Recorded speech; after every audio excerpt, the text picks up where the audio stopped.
afternoon, baseball fans. This is Mel Allen with Red Barber, greeting you for the Gillette Safety Razor Company, maker of world-famous Gillette razors, blades, and shaving creams. Fans, for the tops in sports, tune in Gillette's cavalcade of sports the year around. Every Friday night, Gillette telecasts the major boxing event of the week. And as they occur, leading events of turf, diamond, and gridiron for your entertainment. The final game of the 1952 World Series. And I know that you're anxious to know the official identities of the starting pitchers. And so quickly we go right down to the playing field and show you, as you would expect, right-hander Joe Black of the Brooklyn Dodgers, as previously announced by Chuck Gresson, making his third appearance in this series as a starting pitcher.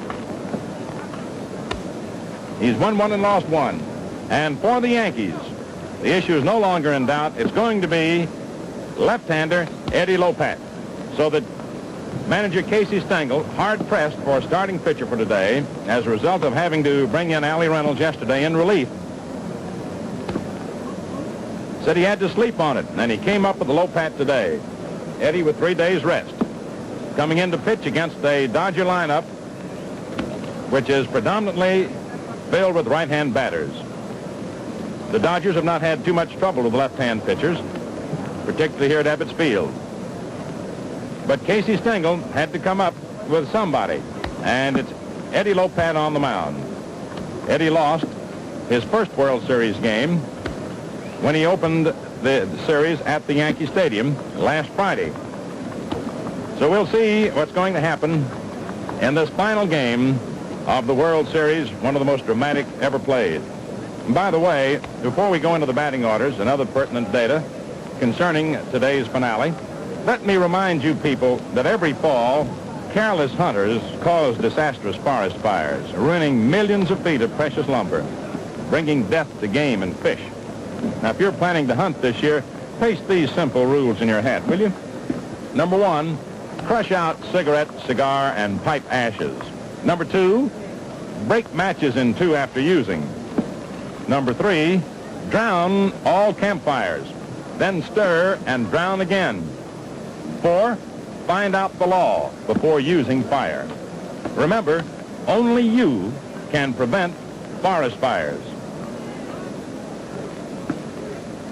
Well, ladies and gentlemen, it would be most difficult to describe this series in so many words. Simply say that what has happened so far, regardless of what happens today, this series will go down as one of the greatest and most dramatic of all time. This is the 49th. This is the first 7-game series since these same two clubs, with largely different personnel, of course, battled down to the wire in 1947, the Yankees winning the final game to establish themselves as world champions. The Dodgers, who have been, since day before yesterday, on the brink of their first World's title, this is their 6th series, the Yankees' 19th, are hopeful today of coming back to get it. The series has bounced back and forth. The Dodgers won the first game, the Yankees the second. The Dodgers the third, the Yankees the fourth. The Dodgers the fifth, the Yankees the sixth. But there's no comeback from today. And the way these two teams have battled has been a joy to behold. Thrilling all the way. And as most of the baseball observers have put it, regardless of who wins or who loses today, it's simply unfortunate that one of these two battling ball clubs has to go down to defeat. And that the team that loses certainly will not be disgraced, and the team that wins can be as proud as punch over having turned in a wonderful job. And so the batting orders for the New York Yankees. Leading off and playing third base, Gil McDougald. Hitting second, Phil Rizzuto. Shortstop. Batting third, Mickey Mantle, center field. In the cleanup spot, Johnny Mize, first base. Hitting fifth, Yogi Berra, catching. Hitting sixth, Gene Woodling, left field. Batting seventh, Herb Noren, right field. Hitting eighth, Billy Martin, second base. In the ninth spot on the order, Eddie Lopat pitching. And now Miss Gladys Gooding at the organ, playing and singing our national anthem.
Eddie Lopat, having made one previous start in the series, was charged with the defeat. As we have now concluded giving you the Yankee batting order. Now for the Dodgers. Leading off and playing third base, Billy Cox. Hitting second, Pee Wee Reese. Shortstop. Hitting third, and sensationally, Duke Snyder, center field. In the cleanup spot, Jackie Robinson, second base. And you're now looking into the Dodger dugout, and number 42 there with his hands in his hips happens to be Jackie Robinson. Batting fifth, Roy Campanella. Catching. Hitting sixth, as the Dodgers have revamped their batting order for the left-handed slants of Eddie Lopat. Gil Hodges, first base. Batting seventh, George Shuba, left field. Andy Pafko, as you know, pulled a muscle 2 days ago and is available only for pinch hitting purposes. Batting eighth, right field, Carl Thurrillo. And in the ninth spot in the order, pitching, the brilliant Joe Black, who has won one and lost one. This program is authorized under television rights granted by the Commissioner of Baseball solely for the entertainment of our audience. And any publication, reproduction, or other use of the pictures, descriptions, and accounts of this game without the express consent of the Commissioner is prohibited. Any commercial or other use of the program, such as by charging admission for its showing, is similarly prohibited without the express authority of the Commissioner. Now the umpires come to the plate. Out in front are, reading from left to right, Bill McKinley, Larry Getz. Getz has his behind the plate paraphernalia. Then, reading from left to right, Dusty Boggess, Jim Honeychick, and in behind, Art Passarella and Babe Pinelli. They will be aligned in this fashion. Getz at the plate, McKinley at first, Pinelli at second, Passarella third. And we'll give you the foul line umpires in a moment, make certain just where they're going to be. You may be interested in the fact that this is the 12th time in 49 World Series that the Classic has gone the limit of 7 games. Of course, there was a time, you remember, when they used to play best 5 out of 9. Prior to the 7-game limit, when it was necessary to win 5 out of 9, the series went to 8 games 4 times. Now, in the 11 previous series that have gone the 7-game limit, the National League teams have won 7 of them. If you decide to put any faith in previous happenings. Now, the bullpen for both teams will be active right from the very beginning, most likely. Preacher Rowe is down in the Dodger bullpen. He's not going to warm up as yet, but he's going down there. He'll be ready. And most likely, you'll see both bullpens flaring up immediately that either of the starting pitchers shows the slightest sign of weakening. So many of you sports fans are also Gillette fans that we take real pleasure in telecasting top events, such as the World Series, football bowl games, and Kentucky Derby as they occur throughout the year. As the managers put it, There's no more baseball till spring training. So everybody will get into the act that is needed if they can be of any use. Casey Stengel had quite a problem to wrestle with. Eddie Lopat throws stuff. There goes the Dodgers. There go the Dodgers out onto the field. He's a stuff pitcher and depends for his effectiveness on superb control. He'll have to face a lot of right-hand batters. And they prefer to pitch Lopat in a larger ballpark, larger in its general depth all the way around. That is why, for example, among other reasons, that Casey Stengel held Lopat out to open at Yankee Stadium. He had hoped to bring in Reynolds today to face Black for the third time to have the duel between these two great right-handers. But yesterday, Casey didn't have any opportunity to wait for today.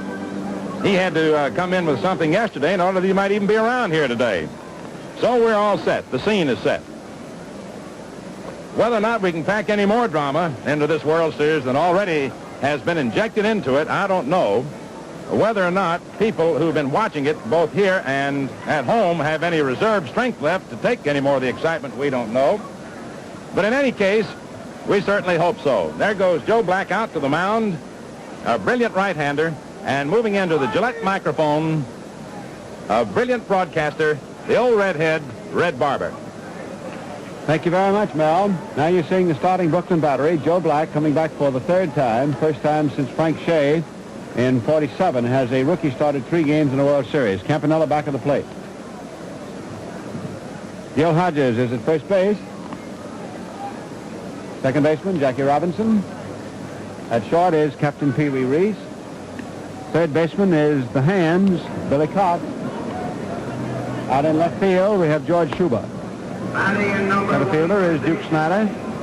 And the right fielder, Carl Ferrello. Campanella back at the plate. And McDougal getting ready to be the first hitter for New York. Black on the mound. He's 1-1 in this series. One beating Reynolds in the opening game, and then lost to Reynolds. He only gave up 1 run, but still he got beat because that was when Reynolds pitched a shutout.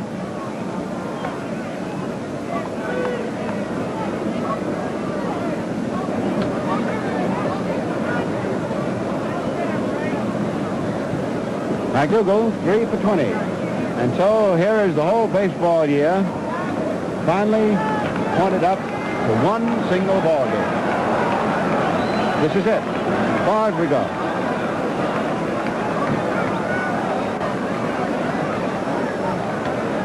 Bill Dickey, coaching at first base for New York. Frank Crosetti is the third base coach. And here's the first pitch. It's a curveball hit medium speed to short. Reese, Hodges, and 1 out.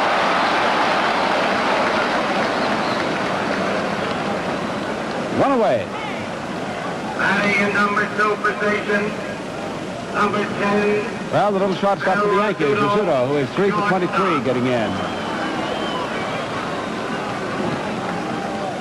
We have 1 out, no score, and the ball game has begun.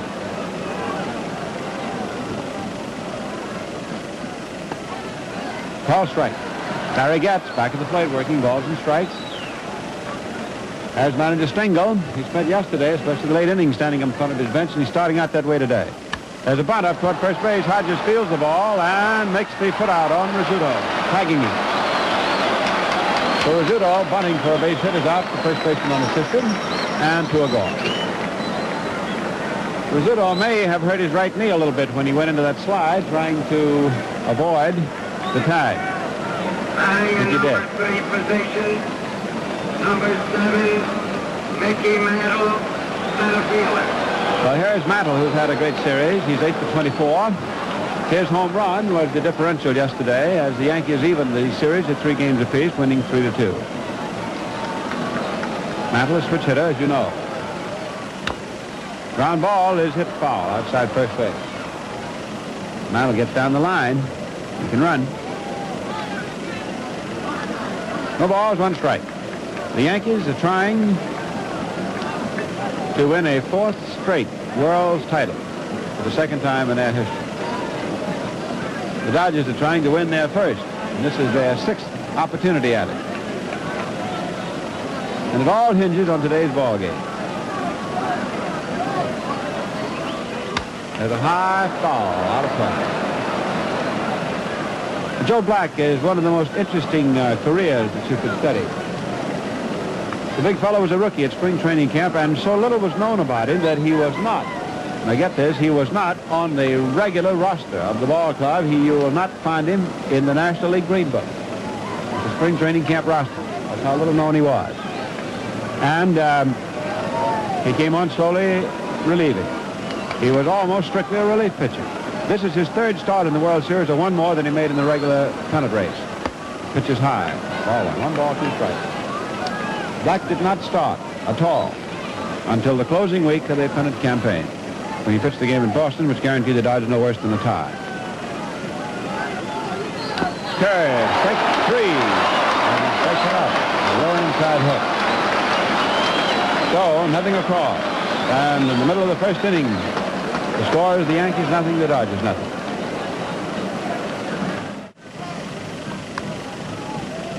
Eddie Lopat takes the mound for the first time at Ebbets Field in the series. He started and lost to Preacher Rowe in the opening game at the stadium, which was game 3 of the series.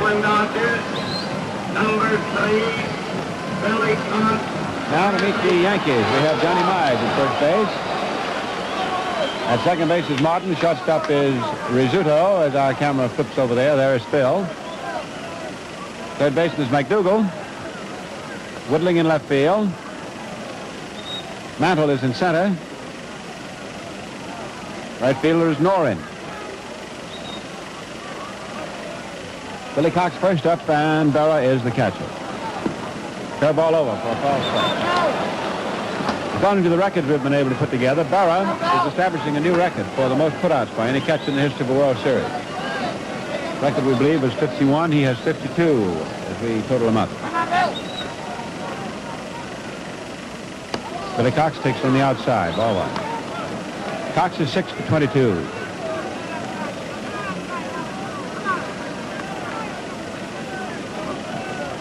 The Yankees went down before Joe Black, 1-2-3, so we have no score. There was a screwball that broke in there, and it is a ball, 2 strikes. Jake Pitler coaching at first base for Brooklyn. Manager Charlie Dressen coaching at third. So here we go, last of the first inning, and everything is up for grabs. World's title, winner's share of the purse, all the prestige and fame and acclaim. The whole year's work. Cox punches it foul on the lower first base stand.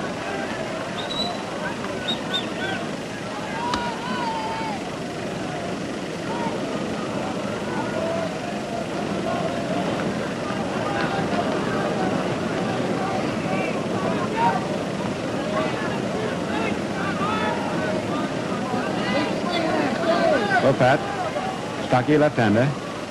Cox swings at a sharp curve. The ball is dropped, picked up, and the tag is made on the hitter by catcher Berra. Number 2 position, number 1, Pee-wee Reese, shortstop. Well, Reese yesterday, for the first time in the series, went a game without getting a base hit. He has 9 hits for the series. He and Snyder each have 9. Snyder has become, of course, the hitting star. Reese is 9 for 25. They have nothing but 4 outs in the game. There's a quick curve in for a call strike. The wind is blowing in very briskly at about 20 to 22 miles an hour, and it is coming in from left field. Pitch is low inside. Ball 1. This is a pitcher's wind today, as it will hold up balls that might otherwise be hit out of here. It may have been another factor in Manager Stengel's decision when at 25 minutes past 11 this morning, he said, "My man will be Lopat." He did not say until then. 25 after 11. A bunt, foul across the third base line. McDougal retrieves the ball, throws it back to the mound.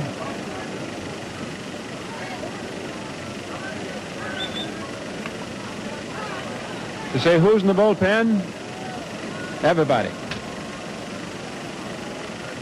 Waiting on deck is Duke Snyder, who has driven in the last 6 Brooklyn runs.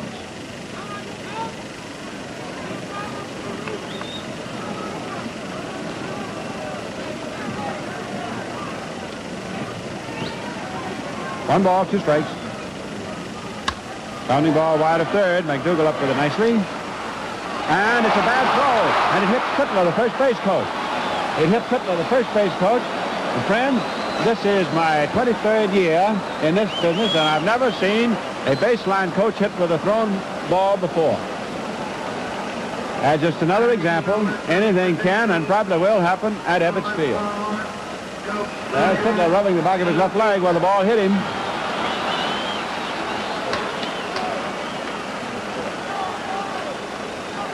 McDougall is charged with the error on his throw.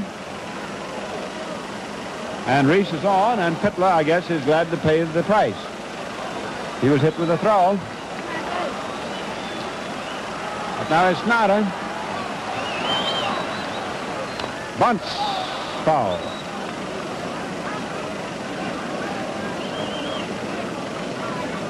The Yankees have now committed 7 errors in the series, and that is the third one for McDougall, third baseman.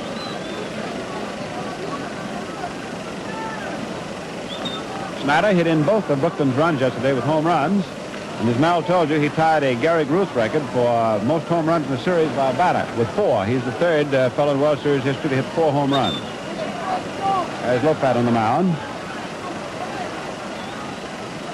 Snyder is the new World Series holder of total bases without anything happening today. Swings and grounds it foul. Every base hit that he gets will add to his record for hitting for the most total bases. His total bases now are 23. Nobody has ever hit that many total bases before in a fall classic.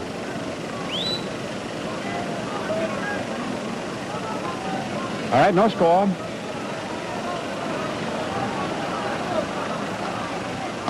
Curve blow outside. 1 ball, 2 strikes. In the regular season, Charlie Dresden would drop Snyder down into the second portion of the batting order when the opposition started the left-hander. There's a superimposition covering the runner at first, Reese, who led the National League in stolen bases, so you have to watch him, especially when he looks innocent. Strike 3, a curve that Snyder could not check his swing on, and Lopez lays him up.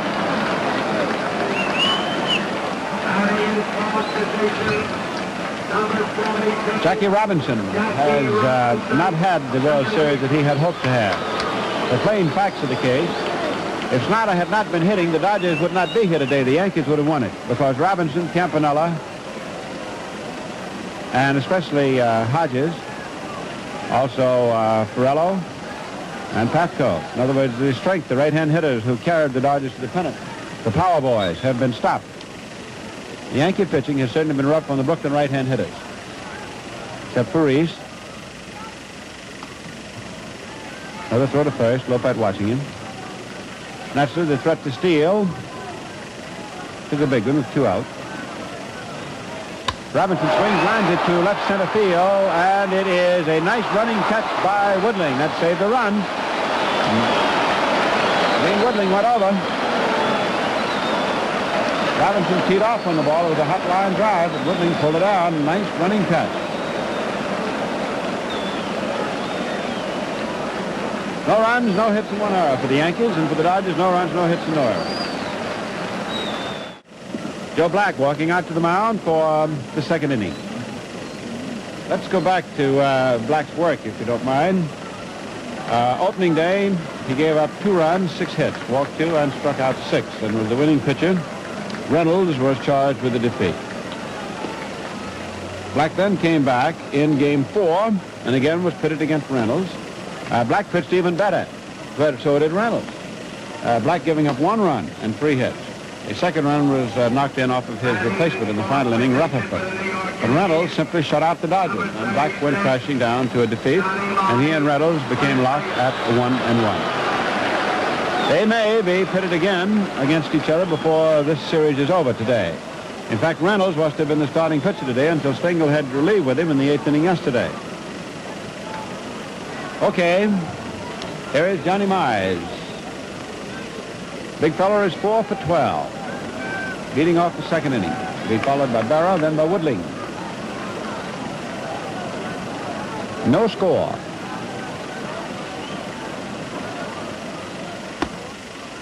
Fastball high for ball one.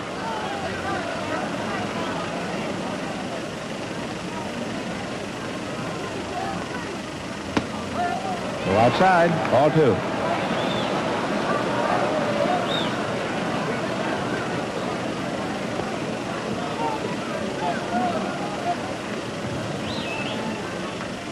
Ground ball is hit foul outside first, 2-1. I do not think that baseball has a parallel for the story of Joe Black this year. A complete unknown, holding together a very wobbly mound staff. Dresden got decisions out of some 17 different pitches. Black was his top winner, his relief man with 15. I don't think a team ever had such a lack of a pitching staff and got into a World Series. My swing where the ball drills, foul. Out of here but foul, and it was 2-2. When you realize Black was so unknown that he did not even appear in his own league's spring training book the start of the year, and now winds up at the end of his rookie year, having won one game in the series, lost a tough one in which he only gave up one run, and is now trying to pitch his team to a world's title against the defending world champions.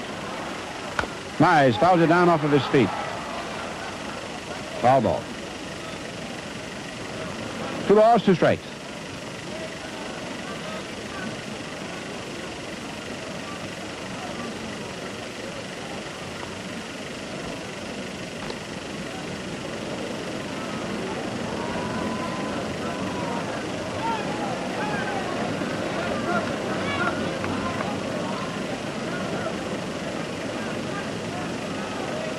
Two of the big men in the series facing each other.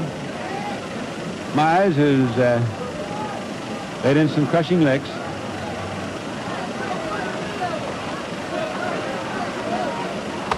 Fastball high outside, ball 3, 3-2.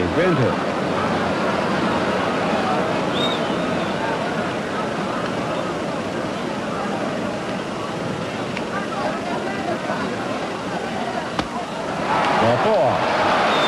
And the Yankees have their first base runner, Johnny Mize. Moves ponderously down to first, as you see. Yankee catcher number 8, Larry Barra. Now we have the Yogi stepping in. Barra playing despite that bruised tip of the left index finger. Barra is 6'4", 24.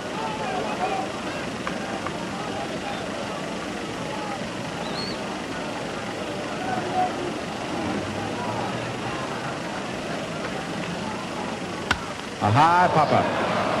Going out into center. Snyder coming in. Takes it for the out. Mel just was keeping tabs, and he said that just now Joe Black used more pitches in pitching to Mize than in pitching to all 3 of the Yankees in the first inning. Now we have Gene Woodling, who just made that fine catch. Well, you don't know how important that catch was he just made. It certainly saved 1 run. And you don't know what might have happened. It might have saved the series. Who knows? We will see. In fact, this is the day that we're all going to see. Curve on the outside, ball line. Gee, when you think about it, friends, it's almost remorseless, isn't it? Here are a team that's been years and years being built in the process. Kids scouted, sorted, checked, farm system. Over for a called strike. Year after year of grinding competition up through the minors to the majors. Teams welded, starting at spring training camp. And here we are, everything hinging on one ball game. A high fly ball into left center. Schubert takes it, and 2 men are out, and Mize holds it first. In 7th position, Here is Norin. number 25, Irv Norin, right fielder.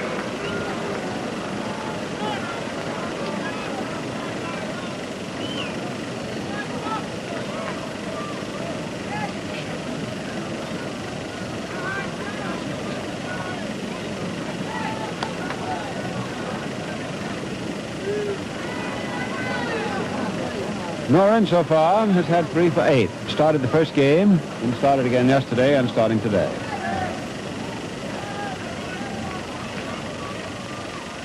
A high fly ball into short right. Here's Ferrello moving under it.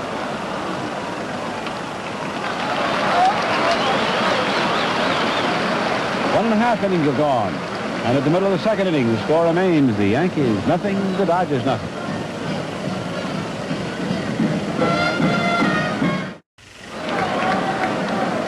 Eddie Lopat is ready to shove off now for the last half of the second inning. There's no score, but no runs and no hits.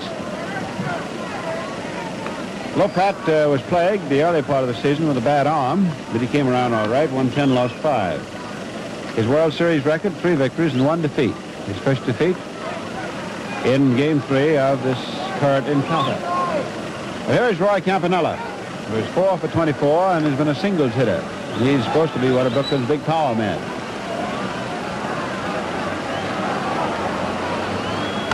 There's a trickle ball back to the mound and no power there. 1 out. He hit a screwball right off the end of his bat. Batting in 6th position, number 14, Bill Hodges. And Bill Hodges is now becoming quite a sentimental favorite. The big guy has not a hit, 0 for 17. If he fails to hit today, he will have achieved a uniqueness which will be bitter. No man has ever played 7 World Series games as a regular and failed to get a hit.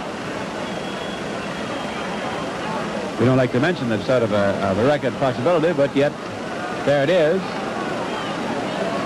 Gil has been in the midst of his worst batting slump in his whole life.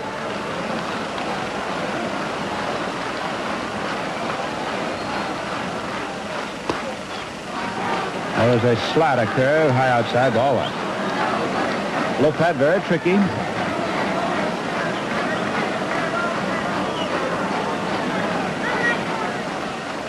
I just fouled this one off the end of the bat.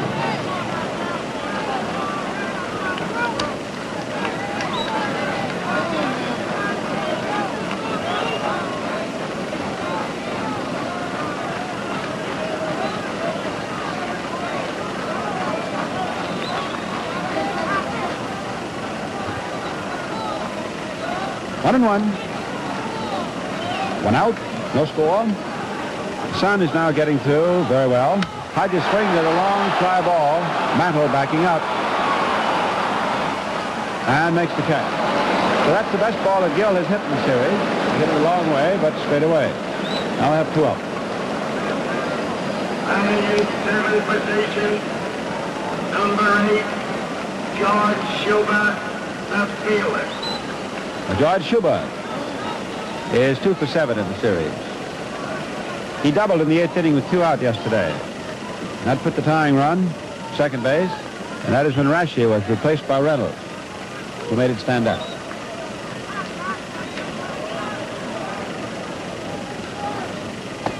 Perhaps swung on and missed. And when you think back, but for Schubert's double with 2 out in the 8th inning yesterday, Reynolds might not have been called on yesterday. Might be the starting pitcher today, and Lopat might be in the bullpen. Schubert nubs it foul off the end of the bat. Strike 2. No score. And this has been a series that has just pulled out all the stops. What else do you want to see that you haven't seen already?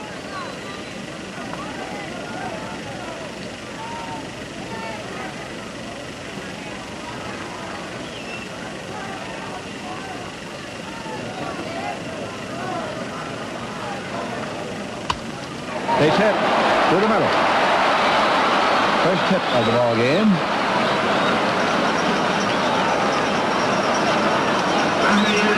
Now Miles holds first against Schubert.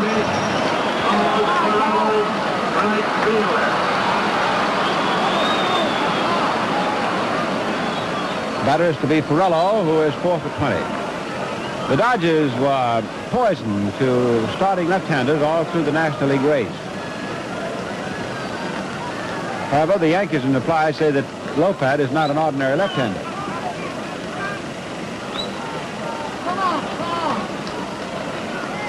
Game 7, second inning, 2 out. Runner at first and no score. Ground ball. Fair right over third base. The throw to first in time. Throws out. Keeps on going to right field. No runs, 1 hit. So at the end of 2 innings, the totals, no runs, no hits, and 1 error for the Yankees. No runs, 1 hit, and no errors for the Dodgers. Now a whole year's work in the world's title in addition, all wrapped up with just 7 innings left. Billy Martin, second base. So it is getting tighter and tighter.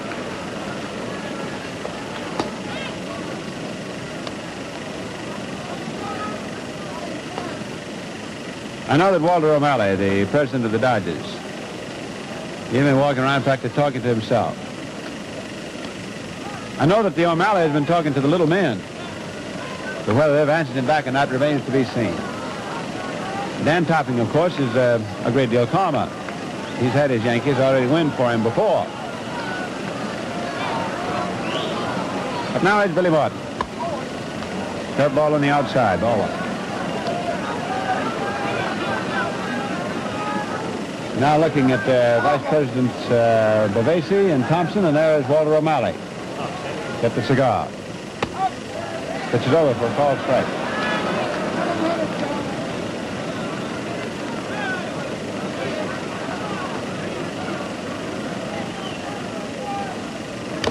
Foul tip. 1-2.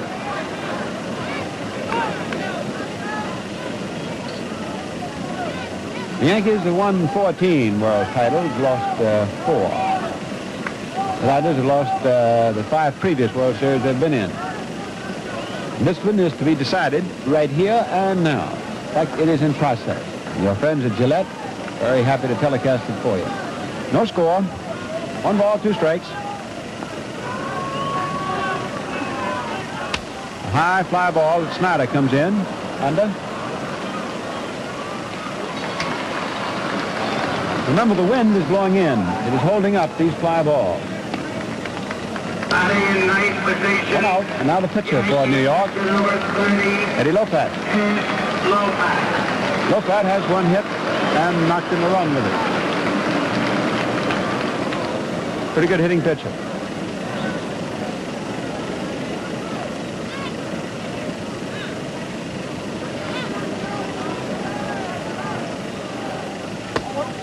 Curve outside. Ball 1. You're looking down now toward the Yankee box. There's a ground ball that is hit up toward first base. We'll get that picture for you again. Hodges making the put out unassisted at first, and we have 2 gone.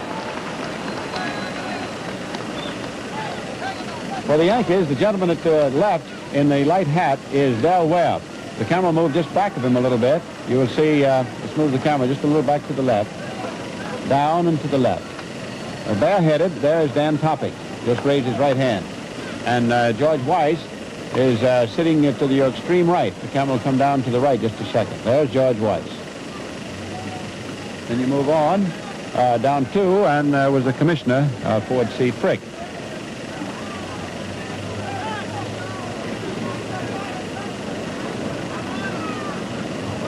There's McDougal leading off. 2 down.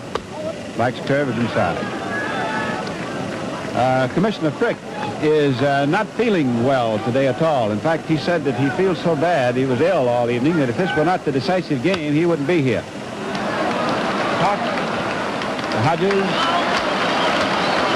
Again, nothing across. And as we get to the middle of the 3rd inning, the score is New York, nothing, Brooklyn, nothing.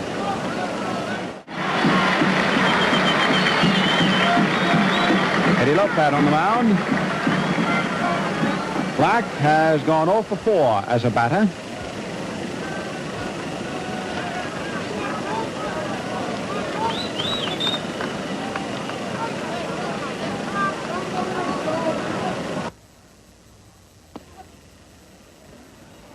Serve is over. Ball strike.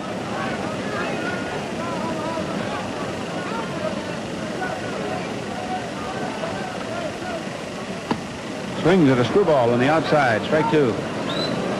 This ball game is moving as briskly along as the breeze that we have blowing in from behind left and center field. It is 1/2 hour old. He swings and misses, strike 3. So Lopat moves down the Brooklyn batting list of 9. The Dodgers have had 45 batters struck out. The record of hitters struck out, the Cubs set it in 45 in a 7-game series, and they had 48 men go down on whips. The sun is through. The afternoon is a lot nicer than the morning appeared. It was cloudy and cold all morning. Here's Billy Cox. Pounding ball to third. McDougal demise, and we have 2 out. No score. This ball game in this series just as tight as a brand new pair of shoes on a rainy day. Boy, that's tight.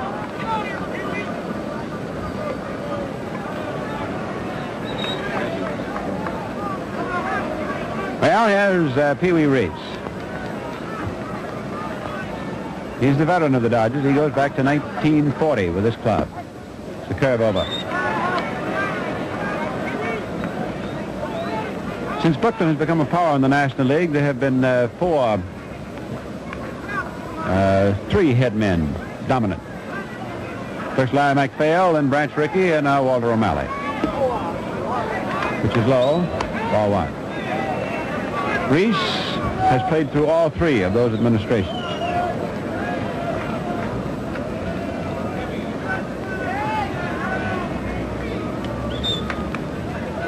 Ball on the strike. Lopat getting ready.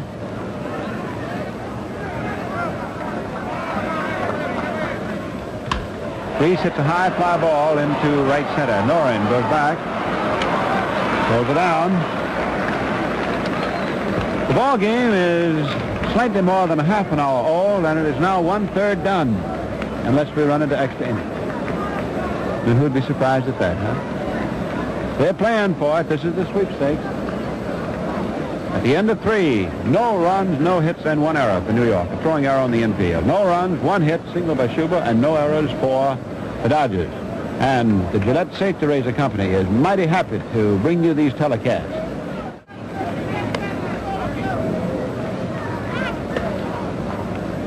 And here is Joe Black. Come what may, he has written a vivid chapter in the baseball book. First of all, without him, the Dodgers wouldn't be in the World Series. And then in the series without him, they wouldn't be in this 7th game. I don't know what else there is to say.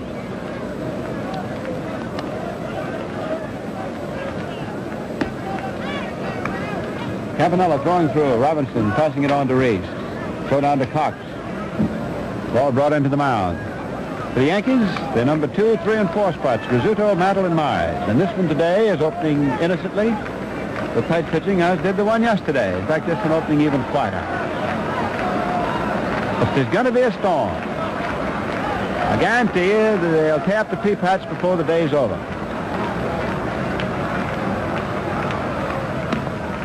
Carey blow outside, ball 1.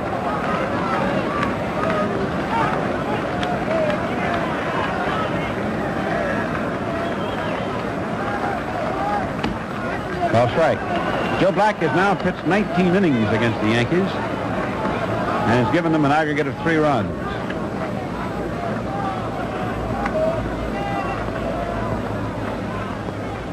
Carey blow outside, ball 2. He, in 19 innings, has given the Yankees, let's see, 9 hits.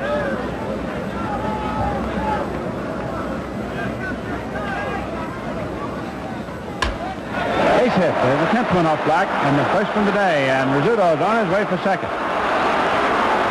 Schuber retrieves the ball, it bounces back, and Little Phil, who had run out from under his cap, is at second with a double. Dave Pinelli, umpire at second base, picks up the cap, flips it over, so Rizzuto opens with a double inside third, and the Yankees have a threat.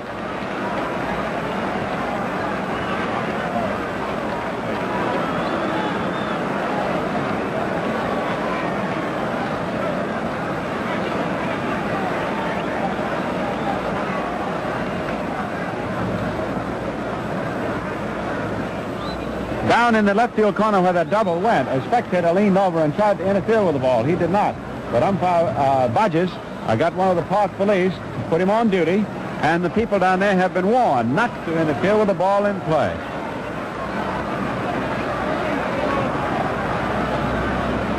But now it's Mantle.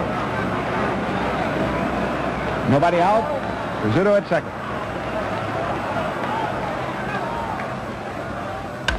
Pounding ball to first. Hodges steps on the bag. Mantle is out, and Rizzuto moves over to third. So Mantle goes out but gets the first run of the ball game over to third base.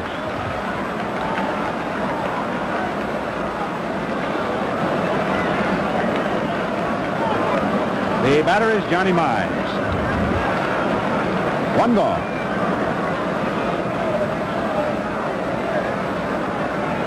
Larry gets the ball and strike umpire. Campanella is the catcher. Mize walked in the second inning. The only Yankee to get on except Rizzuto, who's now at third. Low across the kneecaps.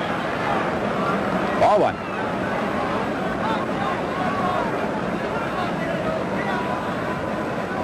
Back shaking, no.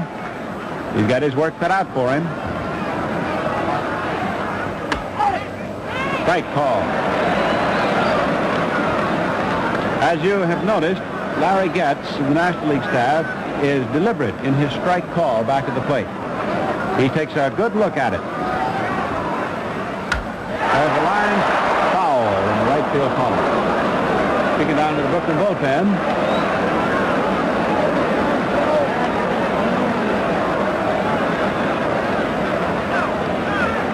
One ball, two strikes.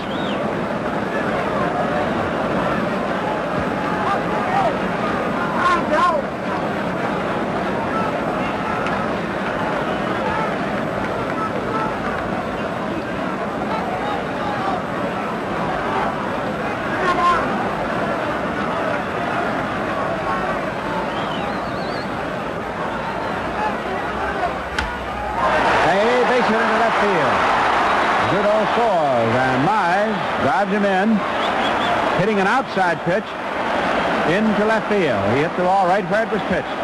Reached across the plate. I think he reached out of the strike zone to hit it. And it's a line single, and the Yankees lead 1-0. So, Big John Mize.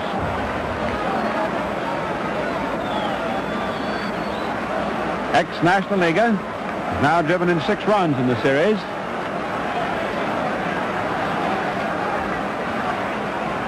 Batter is Berra. Curve over for a call strike. This run for the Yankees is their 4th in 19 1/3 innings against Black.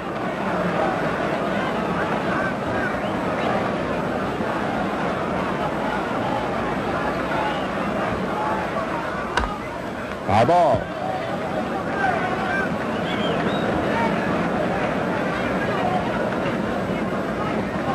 Nothing in 2.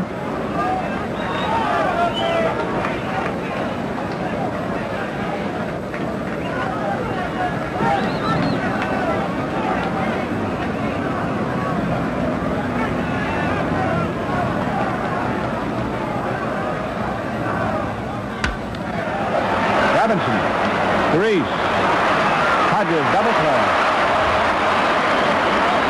That is double play number 4 for the Dodgers in the series, and it's the 10th double play we've had all the way through. 4-6-3.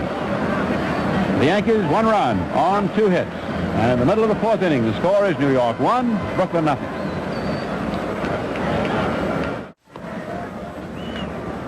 Into the last of the 4th inning. Lopez getting ready. Yankees ahead 1-0.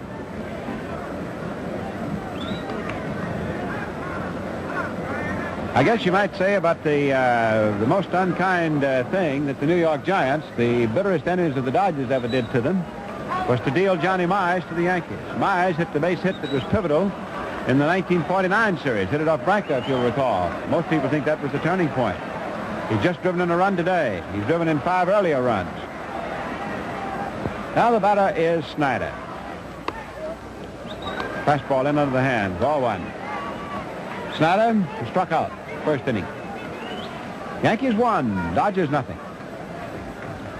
See those circles along the foul lines? That's for the fungo hitters before the ball game. There's a base knock, and Snyder adds to his record with a single. That gives him 10 hits for the series. That's not the record. He now has 24 total bases. No other player in the history of the World Series, no matter how many games it went, ever had more than 22. So Snyder put the tying run at first as the Dodgers answer back. This is hit number 2 off Lopat. The batter is Robinson, who was robbed of an extra baser by a fine catch by Woodling in the first inning. Robinson 3 for 20. That was a quick curve over. Strike 1. Come on, Jack.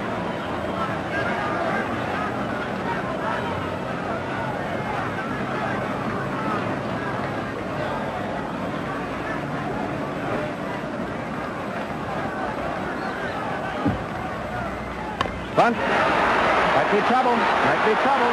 They don't even throw it. Lopat doesn't even throw it. It's a bunt single.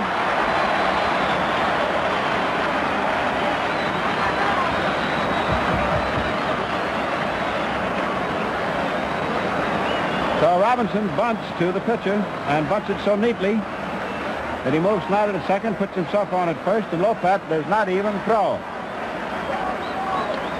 And the Yankee bullpen is going to work on direct orders from the bench. And out to the mound is stepping number 37. That's the skipper, the old professor, Casey Stengel. So Lopat's in the jam. Allie Reynolds is getting up in the Yankee bullpen. You saw a player standing up out there. There he is now. He's going to do more than stand up. He's going to start working that right arm. Allie Reynolds. Well, the ballpark has come alive. The ball game has suddenly yanked another emotional string.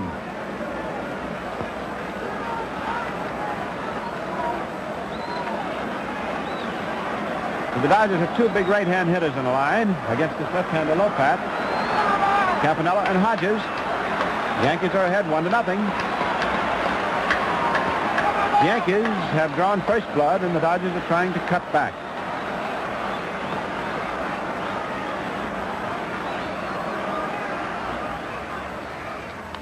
Foul ball off the end of the bat. Campanella hit right back to the mound in the second inning, a little dribbler. So Lopat taking his time. We don't have to throw a camera down to the Yankee bullpen. You can just rest assured that Mr. Reynolds is on duty.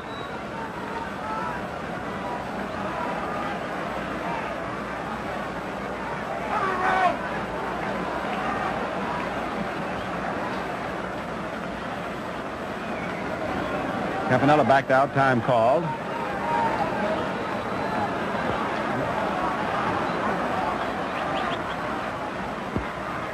But up toward third, might be trouble again. The bases are loaded. It's a bunt single.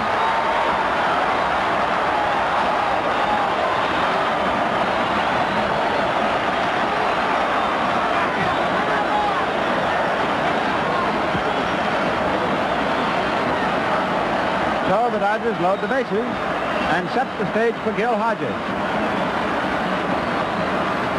Hodges is given a word of guidance and assurance by manager Dresden. And now Casey Stengel is on his way out to the mound.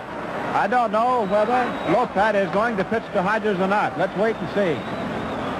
Stengel, as you can see, is out there. 3 men are on. Single by Snyder and then 2 bunt singles by Robinson and Campanella respectively. Gil Hodges hit a long fly ball in the second inning, which Mantle caught. Hodges is 0 for 18 in the series. Now, just a moment. Stengel may be stalling for time. He's bringing in Allie Reynolds. Well, here comes the chief. What more do you want? He hasn't had too much opportunity to warm up, but here he comes.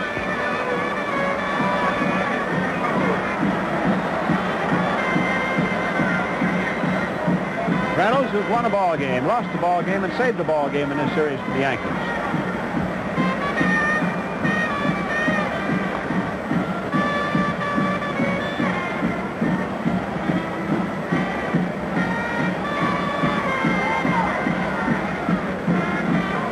Tyler Dressen has come back and has talked to Hodges, and then he's going with him. Gill is his batter. So Reynolds will come on and throw, and Lopat has come out. Lopat cannot be the winning pitcher. He could be the losing pitcher, as he's responsible for these 3 base runners. And there's the Chief taking over, and Lopat taking lead.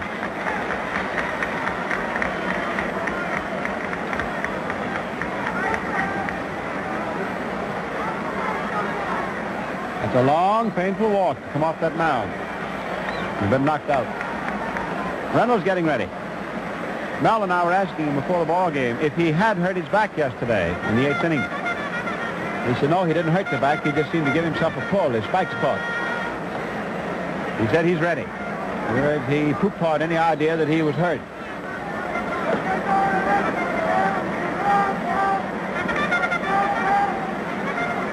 That's the head man of the Yankee pitching staff.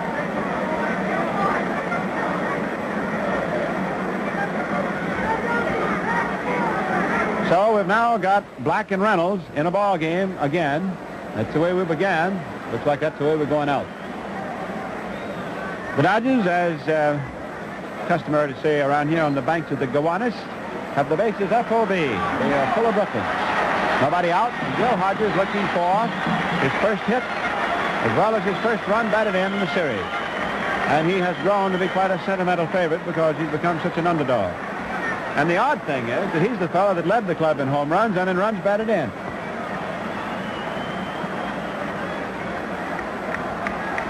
Okay. Just set loose, friends. Hold on to your hat, and here we go. Hodges is dug in. 3 men on, nobody out. The Yankees have the infield pulled in halfway.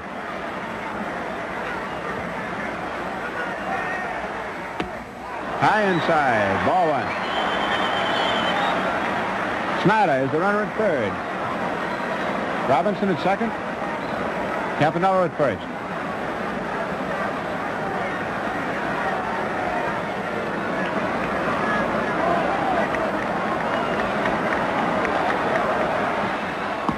Ball 2. Now Reynolds is in the hole. 2 balls, no strikes.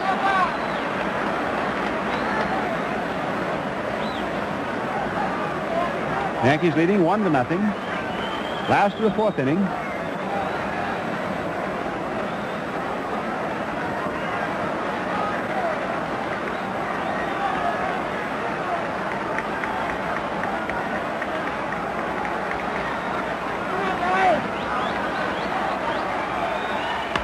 There's the ball drilled into left field.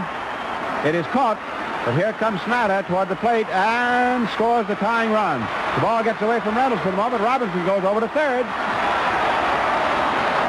So Hodges does not get a base hit. But he does knock in the tying run, and it's a brand new ball game at 1-1. The throw gets away from Reynolds. Gets away from Berra at home plate. Reynolds recovered it. And Robinson advances over to third base. But for Hodges, that is a run batted in, his first of the series.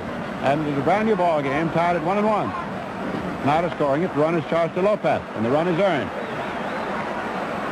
Now we've got to find who the scorer awards the error to for Robinson moving over to third base. He did not go over on the throw-in.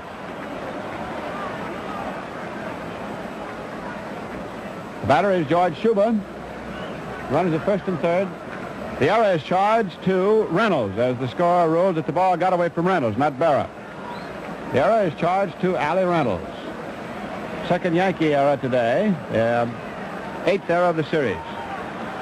All right, 2 ball clubs even again, with the Dodger threat continuing here in the last of the 4th.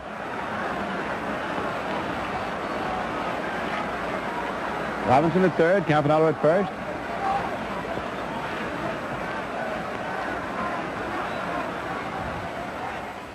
Schuber takes a curve low inside, ball 1.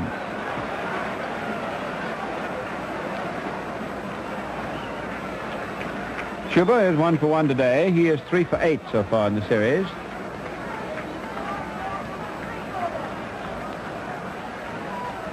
It is Reynolds and nobody.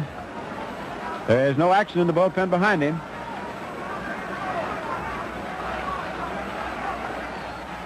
Curve blow inside, ball 2.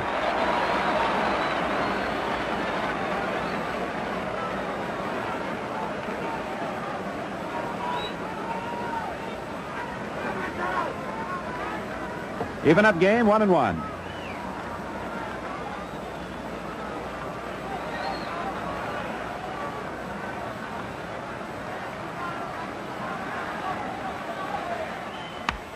A high foul ball out of play.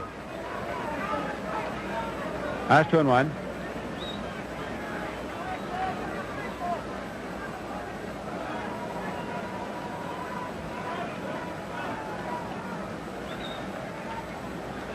It's a real tough series, isn't it? Huh?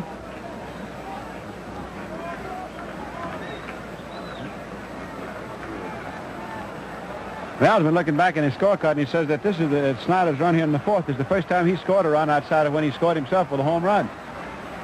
By the way, this is the first of 7 Brooklyn runs that Snyder hasn't driven in, although he did score it. All right, 2-1.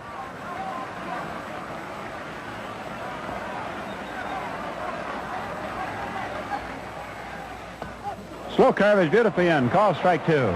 Boy, the Chief just lobbed that one through there practically. He spun it off. All right, 2-2. I think Stengel brought in Reynolds just about where he wanted to. Didn't want to start him, but he wanted to get him in around the middle of the ball game. Well, he's got him in. This is inning 4. Strike 3. He let up. There was a change of pace, and Schuber is struck out. And now Robinson cannot be scored from third as the result of an out.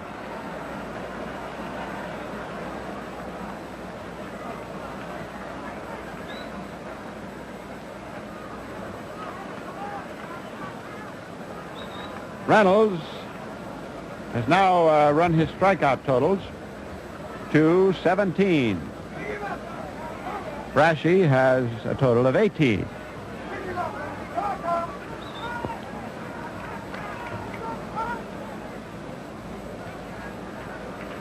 Now that was a big out. And Reynolds really went to work on Schuber. He just tied him in a knot and turned him every way but loose. Carl Perello, 0 for 1, 4 for 21 this year. Remember, runners at first and third and 2 are out, 1-1 tie. Curveball, foul, outside. Outside third base. Passarella, umpired third, retrieving, throwing it out.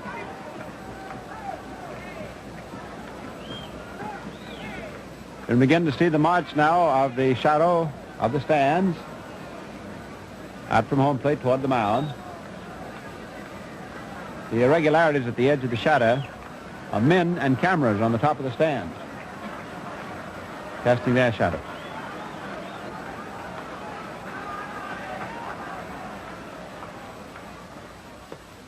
Low for ball 1. 1-1. The ball and strike count, 1-1. Runs in the game are 1-1. 2 men are out.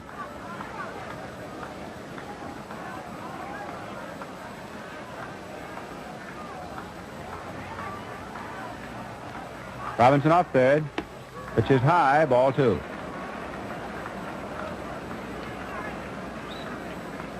He's not going to groove one to Perello because he's got a base open at second and the pitcher coming up next. He'll try and make Carl hit, but it won't be a fat one.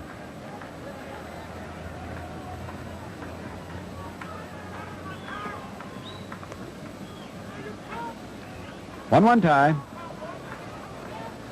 This is game 7 and out.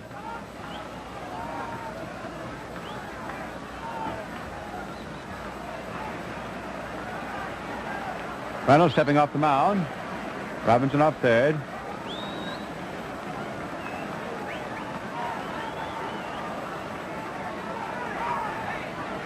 Jack can't lay it off too far because Reynolds is not pumping. He's got to run at first base, and he has to come to a stop position.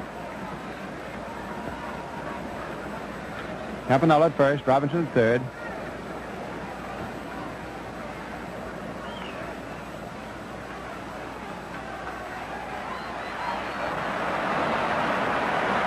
Reynolds steps off.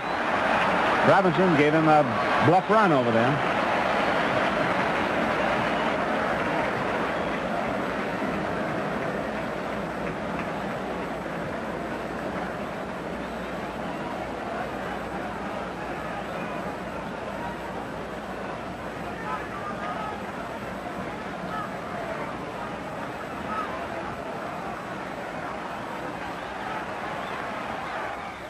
Ball 3. 3-1. Had that one under the hand. Perello looking to dress him, but I imagine that Charlie has had the hit up there for Carl all the time to hit when he wanted to. 2 out and the pitcher coming up next. Rather have this fellow swinging. I mean, I think you figure that out. Don't have to steal any sign to get that one. Fouls it off. Going after a sharp curve. That was a slider. 3-2. Automatic run and hit now for Perello at the plate and Campanella, the runner at first.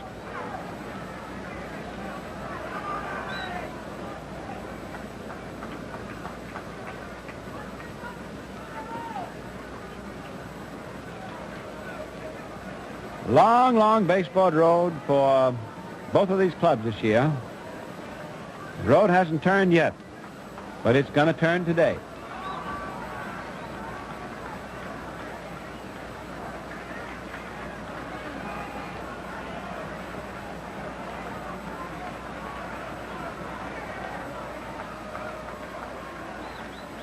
Robinson dancing. Reynolds comes set. Curve hit down to third. Off McDougall's chest. He recovers. Throws to first in time. And Perello is out. McDougall almost had that one get away from him. He played it with his chest. And the Dodgers had the bases loaded and only got one man. So it is now Reynolds' ball game to win or lose. 1 run, 3 hits. And it is Reynolds and Black to win and lose it. Well, if there's no serious objection heard any place around, let's pause 10 seconds for station identification. WNBT New York, Channel 4. Are you reaching the outside? Yes, sir.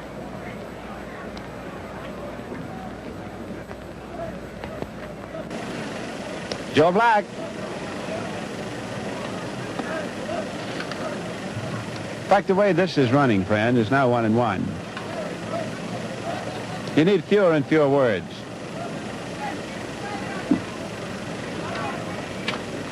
Black and Reynolds. The Dodgers and the Yankees.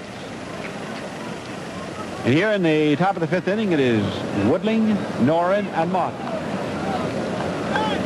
Number 6, 7, and 8 hitters in Casey Stengle's batting card. Gene Woodling, who's made 2 nice catches out in left field, especially in the first inning off Robinson. 1-1 tie.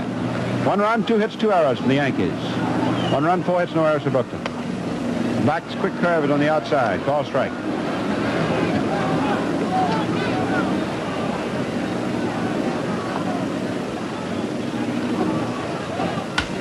As the ball drilled out toward right field, it's gone. It's a home run for Woodling, his first in the series.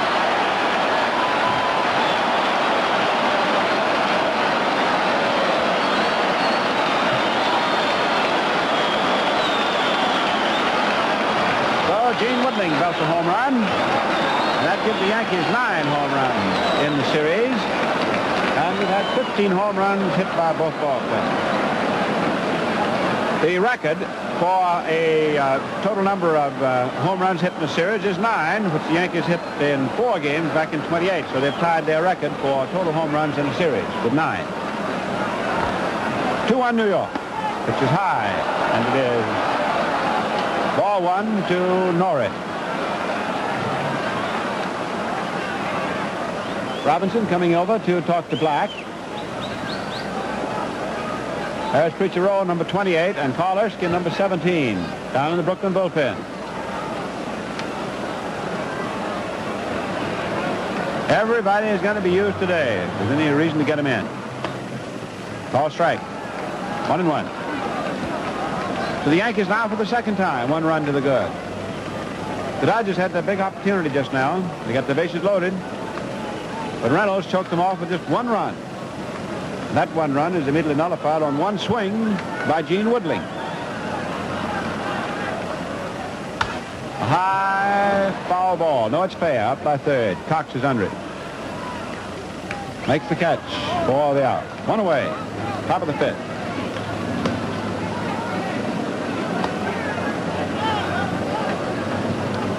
Billy Martin, the second baseman. He's 0 for 1 today.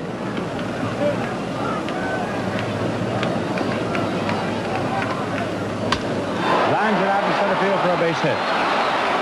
Snyder blocks the ball to be certain it doesn't go throwing. Martin, after taking his turn, holds on. The throw coming into second.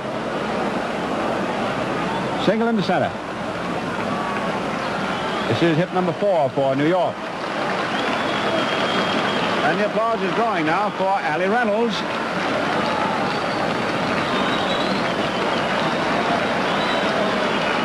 There he strides. Fine athlete.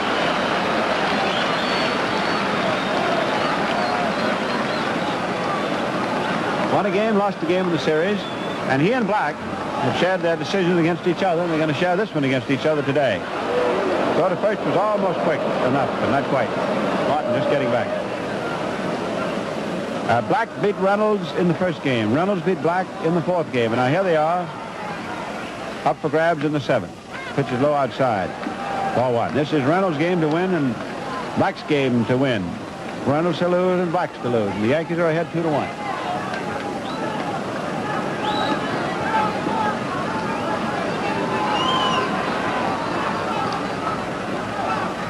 Martin stepping back on. Ball 1.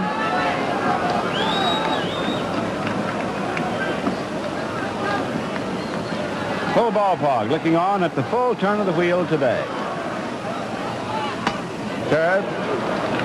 1-1.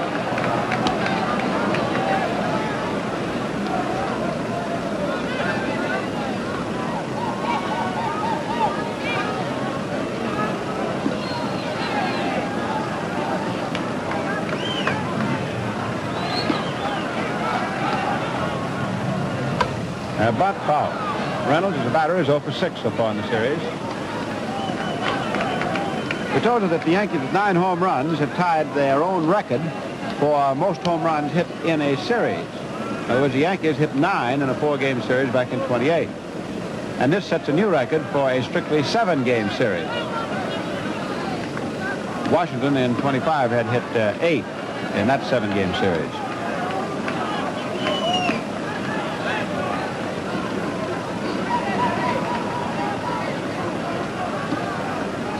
One ball, 2 strikes. Ground ball hit to the right side. Play is to first base. Reynolds is out. Robinson to Hodges. Martin moves on to second. 2 are gone.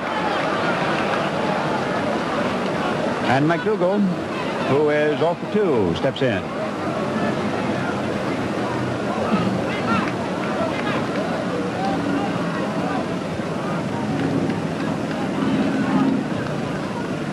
Steps out again. He wants to go for the rosin bag.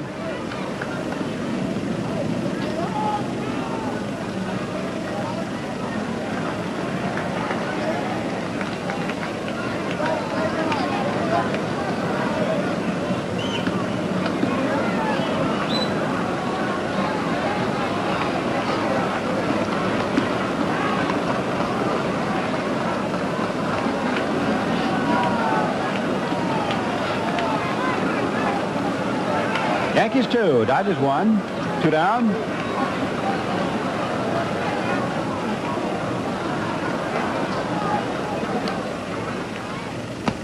Curve is outside. Ball 1.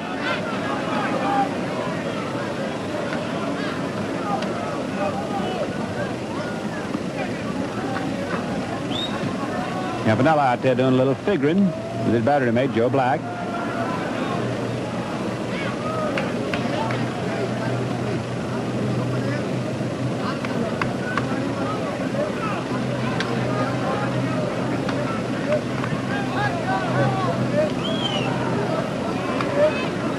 Left-hander is Preacher Rowe, 28. The right-hander, 17, is Erskine. They continue firing away in the Brooklyn bullpen.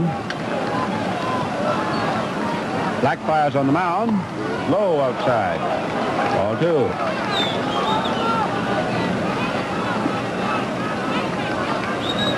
Barry Getz discards that ball.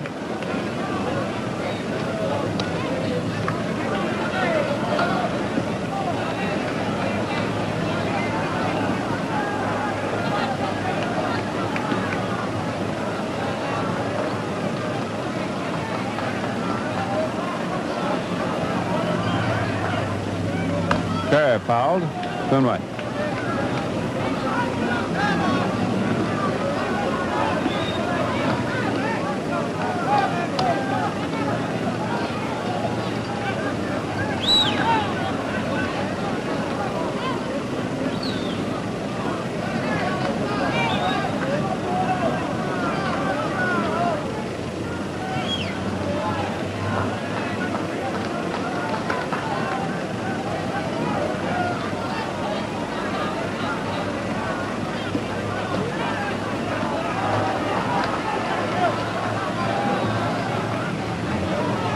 Okay, strike 2.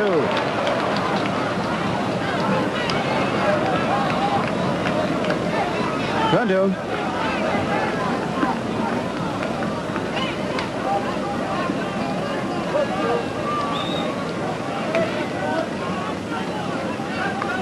Two out.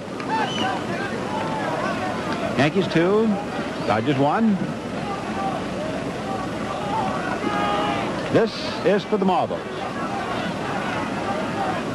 World Series, whole year's work all wrapped up into now half a ball game remaining.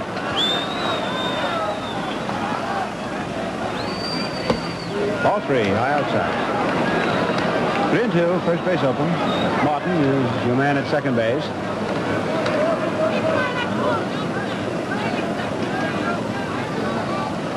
Black is being more deliberate than I've seen him at any time this year. He seems to be somewhat tired and gating himself and forcing himself. Being very careful, pitch by pitch.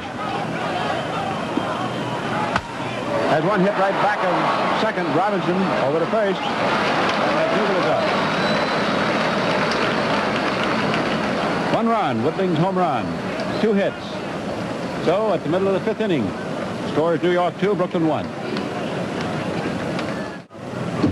My friends, here at Ebbets Field, Allie Reynolds, with the sun streaming down, is ready to move into the last of the 5th inning. And moving over to the microphone, one of the brilliant broadcasters of our day. It is always a real privilege and a pleasure to be associated with him at any time, especially in the World Series for Gillette, is Mel Allen. Well, how does this one look to you, Melrose? That pause was meaningful. That's one is tough to answer, Ed. Hello there, everybody. We're ready to go in the last of the 5th inning. Joe Black, the batter. Ball 1. It's a question of the abilities of Reynolds and Black to withstand the strain of their constant appearances in the series. Strike 1, fastball, 1-1. Black struck out in the 3rd inning. Chuck Dressen's had a problem several times in the series of his team being behind the pitcher leading off or coming to bat in that half of an inning. There's a bunt high and foul out of play down the first base line. A situation that revolved about Erskine, for example. The other day in that tremendous game Sunday at the stadium, he decided to go with him, and it worked out. In this instance, of course, while Chuck has men in the bullpen, this is his boy, Joe Black. And this is only the 5th inning. And so he has no idea about sending in any kind of a pinch hitter. It's in there for a called strike. And Black becomes the 2nd strikeout victim of Reynolds. Reynolds' 18th strikeout, 4 short of Hal Newhouser's a record for most strikeouts in a 7-game series, 22, set in the 1945 World Series. Billy Cox struck out, grounded to 3rd. Yanks 2, Dodgers 1, last of the 5th. Strike got the outside corner.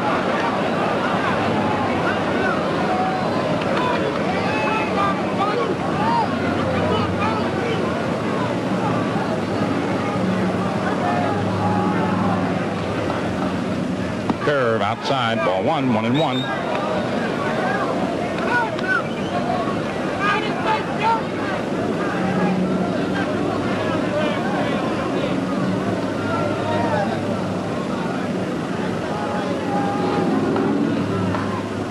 There's a high drive to deep right center. There goes Noren way back toward the wall, and it's going to be off the wall. Cox is going for at least 2 bases. The throw in to Martin, and Cox holds it second with a double.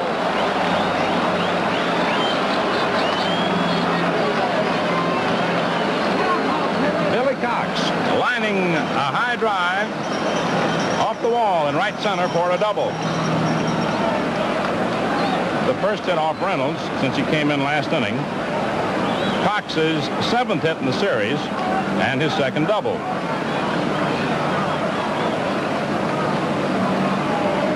Thus the tying run is in scoring position with Pee Wee Reese coming to bat. Safe on a throwing error in the first inning by Gil McDougall. Fly to right in the third. And on deck is Duke Snyder. 1 out. Strike. Slow curve inside below the shoulders.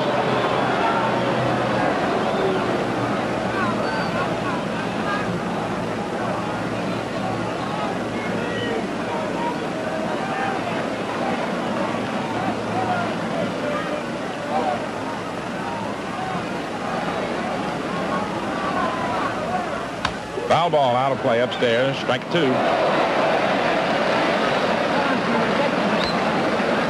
And the fans applaud the World Series patron who gets himself a souvenir.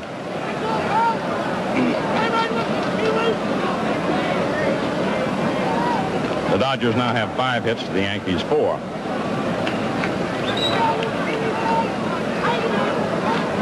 No balls, 2 strikes, 1 out. Cox on second. Yanks 2, Dodgers 1, 5th inning.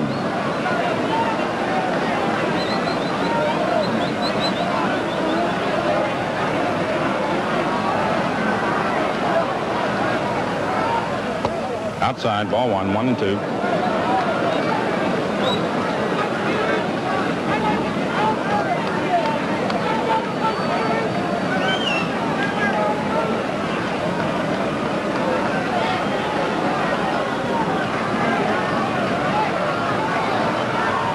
Curve low, ball 2, 2-2. Slow curve.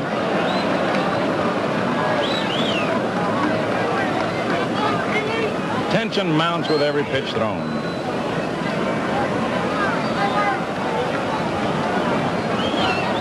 And there's no peak to it. Cox on second, 1 out. 2 balls, 2 strikes. Yanks 2, Dodgers 1, last of the 5th. Alley taking too much time for Pee Wee. And the Dodger captain steps out on him.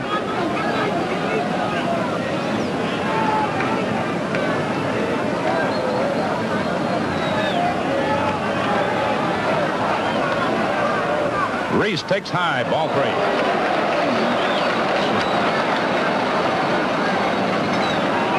Reynolds was way out in front of him. Then trying to get him to nibble. Has run the count out. The string is out. Full count. And the Duke on deck.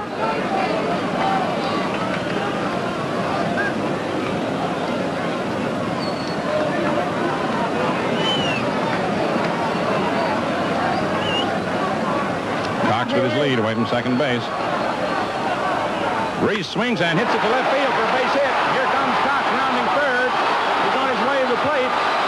And he goes in to tie it up. And there's Reese going down to second on the throw. And he is safe.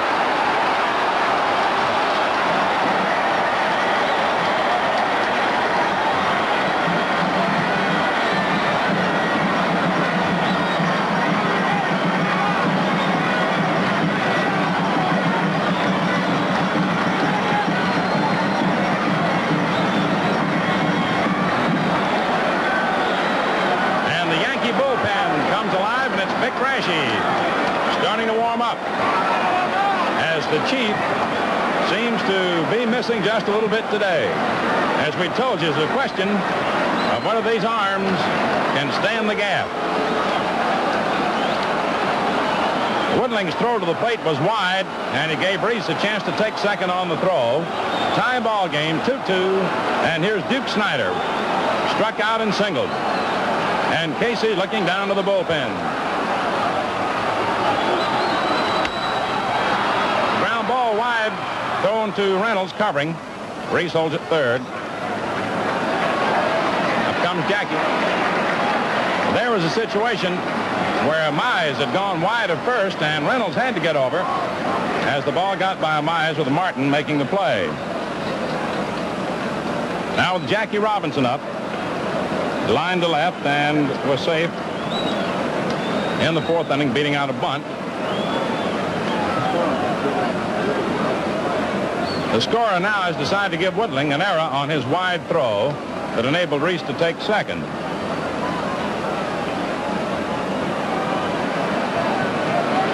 Which is the third error of the ball game for the Yankees. Now with a great base runner on third and a great bunter up, despite the fact that the 2 out, you can look for even a 2-out squeeze. You can look for anything right here. It's seldom that you'll see the 2-out squeeze, but you could look for it. Inside, ball 1.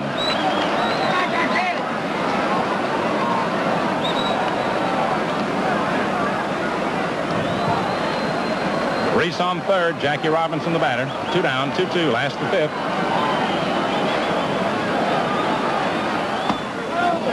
Ball 2, a little outside.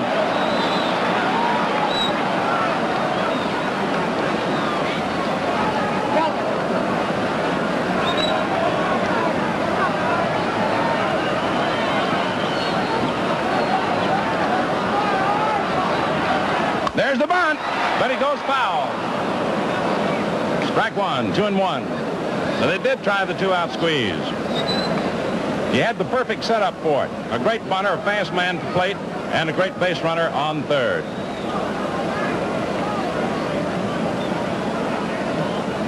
Jackie Robinson asked Larry Getz to have a look at the ball. Reynolds hasn't heard them holler to him yet. Come on, Jack.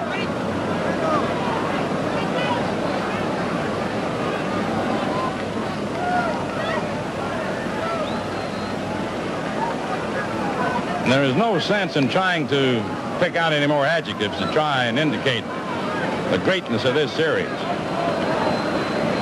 Just sit back and watch it.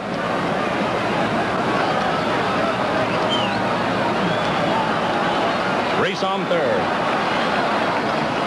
2 balls, 1 strike, 2 down. Last of the 5th, 2-2 the score.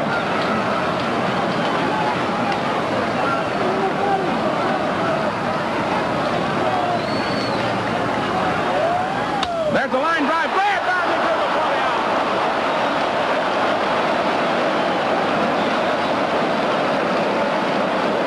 One run, 2 hits, 1 error, and 1 left on. And the score at the end of 5 innings, Yanks 2, Dodgers 2.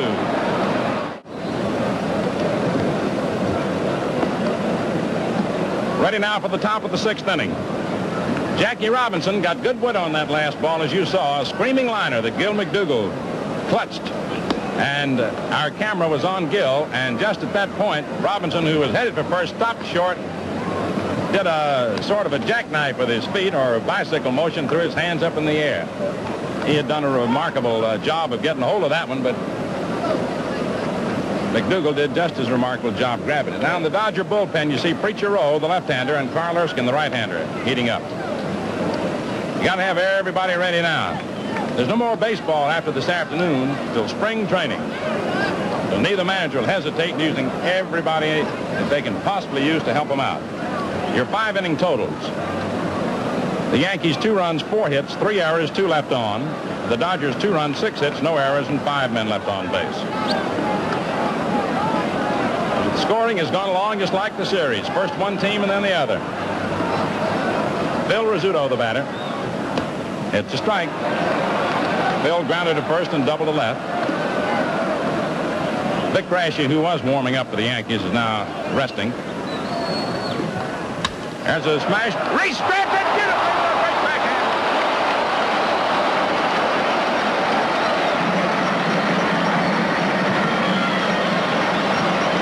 that play. The great Pee Wee. He and Rizzuto have shown you some tremendous shortstopping in this series. Pee Wee taking a base hit away from his shortstop rival with a tremendous backhand catch of the low liner. Mickey Mantle struck out and grounded to first. High, ball one. Yanks 2, Dodgers 2, sixth inning.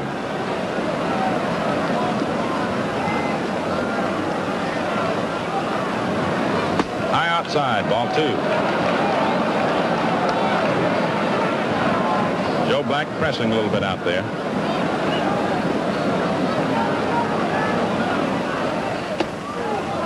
Inside, ball 3.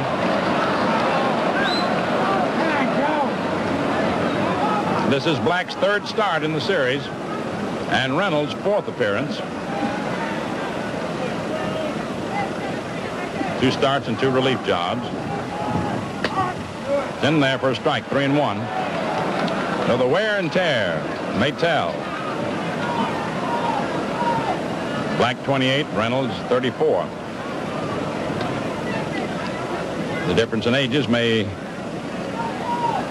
be a factor. It may not.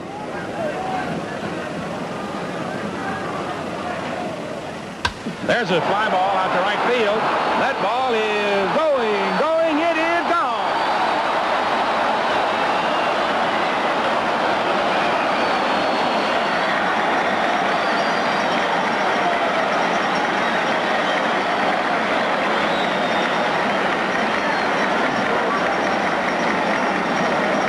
And the Yankees are back out in front 3-2 in the battle of the home runs. And there's Chuck Dressen over to water cooler.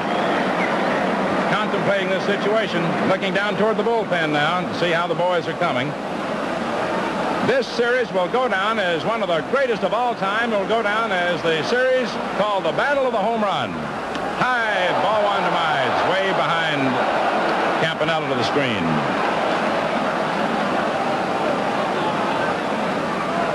The Yankees now have had 10 home runs, breaking the record they set just a little while ago for a 7-game series. High, ball 2. And as a matter of fact, it is a brand new record for any length series from 4 games on, because no team has ever hit as many as 10 home runs in a World Series, whether it be 4, 5, 6, or 7 games. Line drive to right field, in there for a base hit. Taking a hop by Perillo, throws to first base, but Mize is there. How about that? With a comparatively shallow right field, Mize lumbering down the line, and Perillo with that rifle arm cut loose to Hodges. It's been done before, throwing a runner out from right. And now Chuck Dressen is walking out to the mound. With Berra about to come up, we may have the preacher, or we may have Erskine. From a standpoint of the hitter, a left-hand batter, you may have a left-hand pitcher. Or Chuck may decide to stick with Joe. We'll see. Only a magnificent play by Reese enabled Black to get the first hitter. And we're going to have, I believe, the preacher. It's going to be the preacher.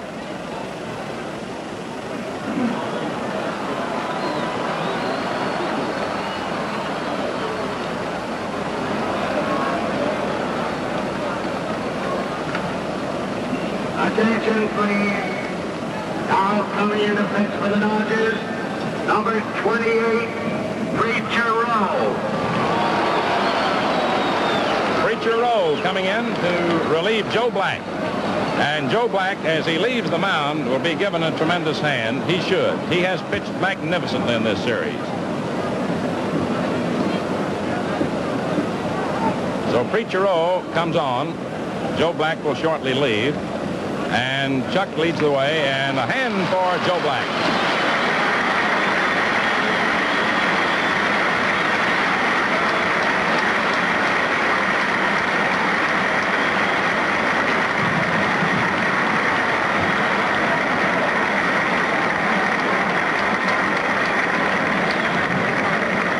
The great right-hander who carried the Dodgers to their pennant and who pitched tremendously in this series,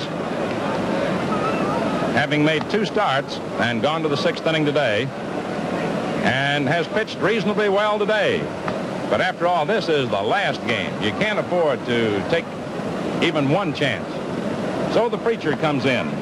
He relieved yesterday, and now Billy Lowe's, who started yesterday, has replaced Rowe in the Dodger bullpen. Number 17 is Carl Erskine, who was warming up along with the Preacher.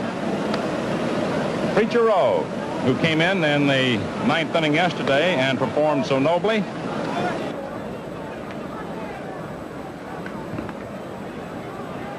Came in the ninth inning yesterday with one out and got the side out. The bases were loaded. And he's coming on now to pitch to Berra. The Yankees, having hit 2 home runs today, have hit 10 in the series. More home runs than have ever been hit by any one club in any World Series from 4 games on. The 2 teams together have hit 16 home runs, more home runs than any 2 teams have ever hit in any World Series of whatever length. Yogi Berra takes the curve outside for a ball. Berra flied to center, grounded to second into a double play. Yankees 3, the Dodgers 2, top of the 6th. After a scoreless first 3 innings, the teams have taken turns in scoring 1 at a time, beginning with the 4th inning. Outside, ball 2. 2 balls, no strikes.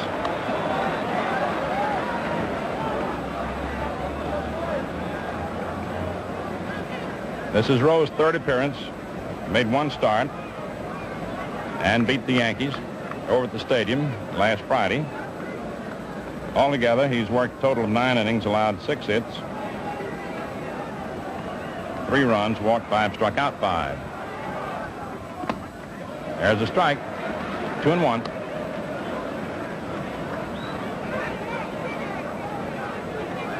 In Rowe's lone appearance in the 1949 World Series, he beat the Yankees at the stadium 1-0.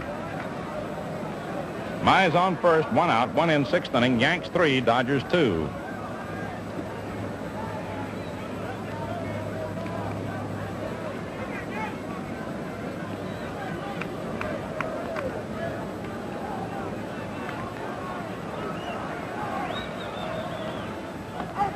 Strike 2 called, slow curve. Yogi says he didn't like it. Larry gets it. It looked good to him.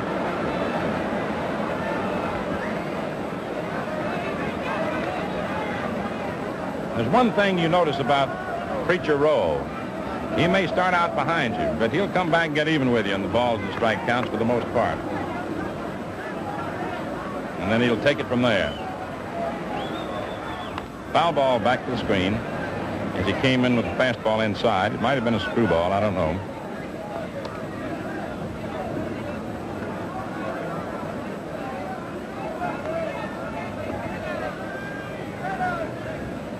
Casey just came off the bench to holler at Crosetti about something. I don't know what it is.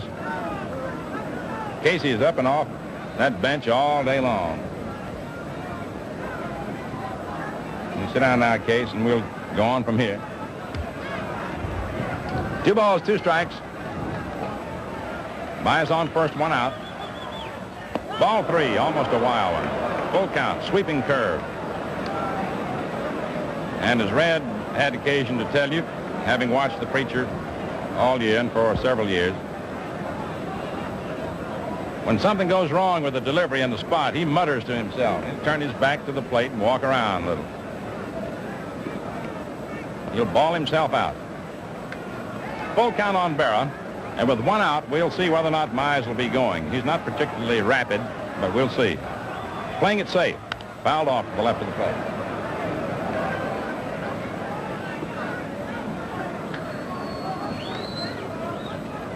We'll double up on you with our cameras.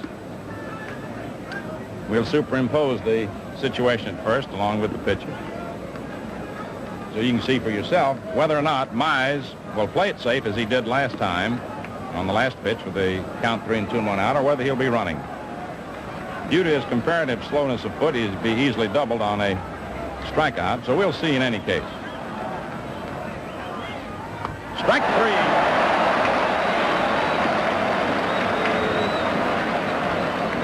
Slow curve had him rippling and missing. And now you see the reason, among others, that Mize was not running.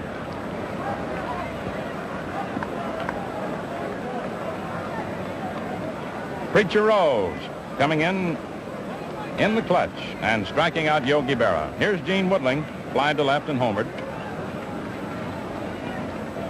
Of course, the reason that it was Rowe instead of Erskine in this relief situation, the left-hand batters are coming up.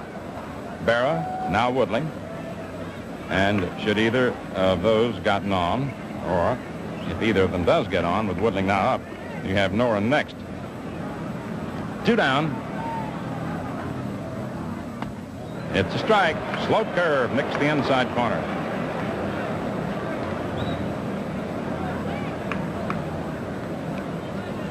Yankees 3, Dodgers 2. Top of the 6th inning, 2 outs. Fastball outside, 1-1. Wasting the fastman to make the slow one maybe look even slower.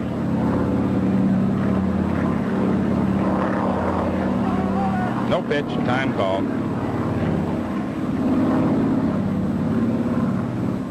Little piece of paper off to the left of the plate Campanella's going out to get.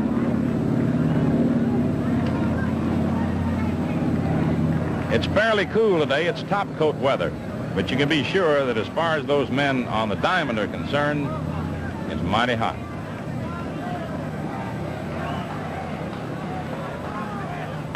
As a wrap back through the middle, out over second in the center. Mize holds at second as the Duke tosses back into Robinson.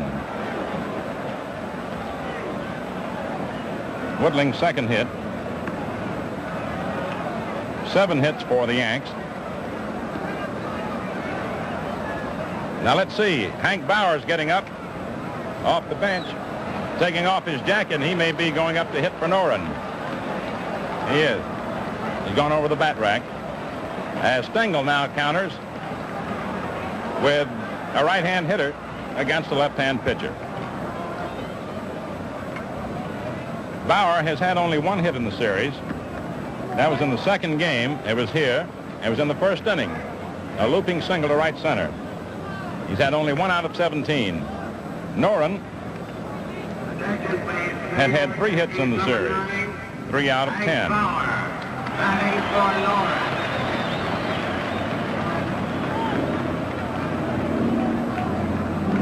So Hank Bauer comes in with Mize on second, Woodling on first, 2 outs, top of the 6th inning.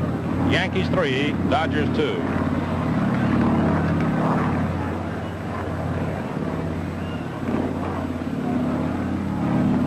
Low inside, ball 1.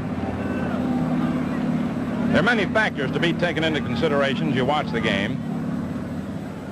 Again, with hoping that you will not misunderstand the remark, no criticism intended, but rather an actual fact, Mize is not a fast runner. And therefore, there is a possibility that even if Bauer should come through with a single, Mize might be thrown out at the plate, or he might be held at third. It's something to look for, in other words.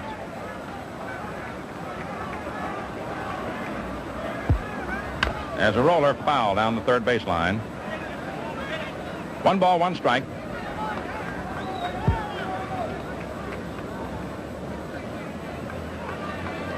Red and I have been telling you throughout the series, almost in the beginning at least of the second game, how important each pitch has been. And we're constantly repeating it, but it's true. Ground ball, foul down the third baseline. Strike 2, 1-2. And particularly today, we reach a peak in that department, because every time a man cocks his arm and throws a ball, the World's Championship rides on it.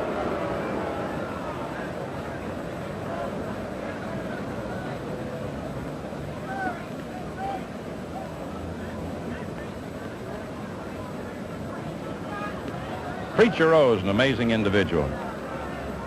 He is concerned about the situation. He's not afraid of it.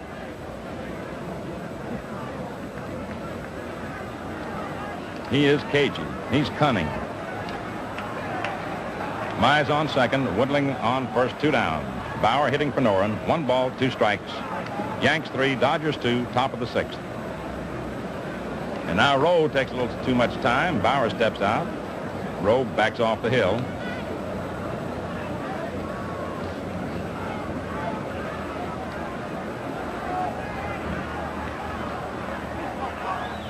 There's a ground ball hit to third. Cox boots the ball, and the bases are loaded. As he tried to play that short hop, the ball skipped by him. Pee Wee Reese making a magnificent back up on the play. It's an error for Cox. And it is his first of the series.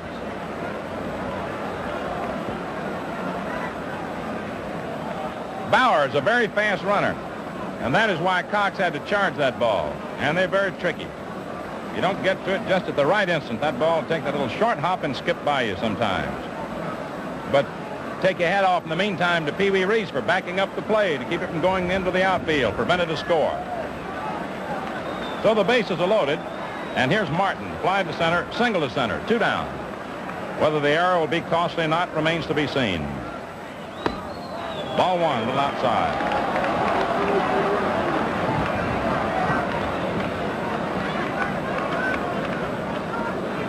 Johnny Mize on third.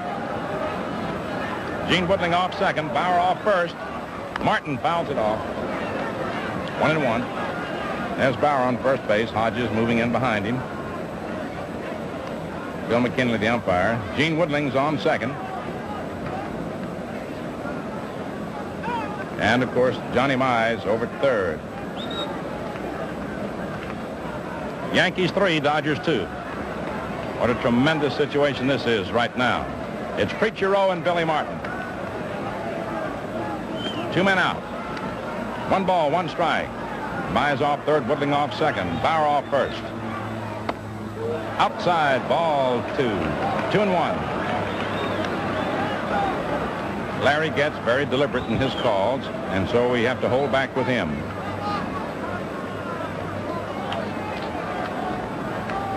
Outfield shaded a bit toward left.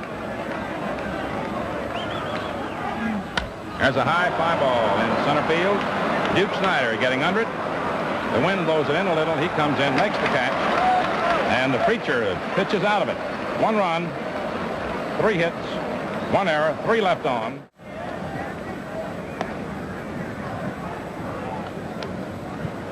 Hank Bauer, who went into bat for Noren and reached base on the error by Cox, is now playing right field. Last half of the 6th inning, and the Dodgers have Campanella, Hodges, and Schuba as their first 3 batters. Joe Black, who showed the results of heavy duty in this series and was removed, may find that his pitching counterpart in this series, Allie Reynolds, it may be battling the same situation, arm fatigue. The Dodgers, in the last inning, hit some balls real hard off Reynolds after Allie had come in the 4th inning with the bases loaded, none out, relieving Lopat, and got out of the jam with but 1 run being scored. That charged to Lopat. Only a great catch by McDougald on a vicious liner by Robinson saved Allie in the last of the 5th. So here we are now, last of the 6th, 3-2 New York. High, ball 1 to Campanella. Roy bounced to Lopat and beat out a bunt on him. But now the Chief is working. There's a liner into right field for a base hit. Taken on a hop by Bauer. Throw comes back into Martin, and now the tying run is on first, and Hodges up. And the signal goes out to the Yankee bullpen for Vic Raschi to get up.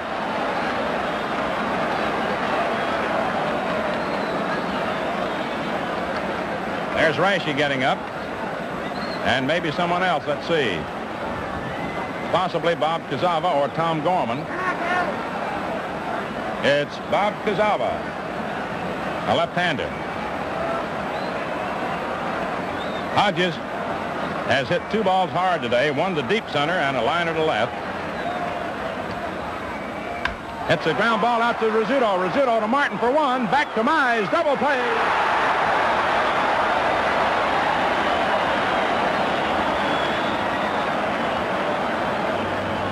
That's the 7th double play for New York, and again, Hodges hit the ball hard. Rizzuto had a tough chance to handle as he flashed to his right. That ball, I don't know whether you can see it on your screen or not, but that ball was well hit. And now Casey Stengel is going out to talk to Berra. Not going out to talk to Reynolds, he's talking to Yogi. He wants to find out how Reynolds is, I presume. Or either wants to tell him to go out and tell Allie how to pitch to Schuber, or to remind him about how they want to pitch to him, any number of things.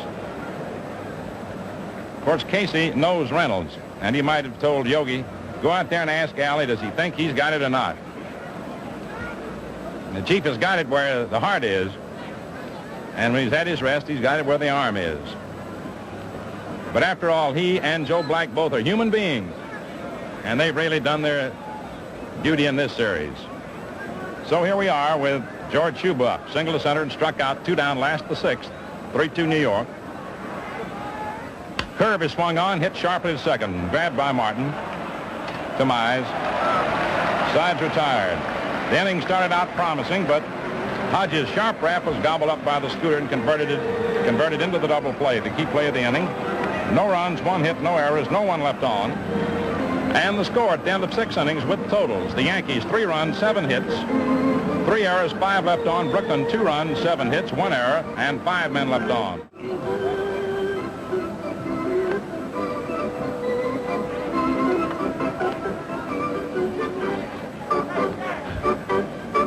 While the action was going on in the last of the 6th inning, during the course of the final batter, Jim Turner, the Yankee pitching coach, went down to the bullpen to talk to both Rashi and Kazava. Kazava sat down. Rashi is still warming up, and now Turner is signaling again. He's out in front of the Yankee dugout. And let's see. Reynolds is scheduled to lead off in the top of the 7th. There's Casey walking around. I don't know what they're signaling about. Ralph Houck is running in from the bullpen. He can't get the signal. Now Turner is going down there himself, number 31, with the mitt. Charlie Silvera. There's a big build-up to a terrific letdown.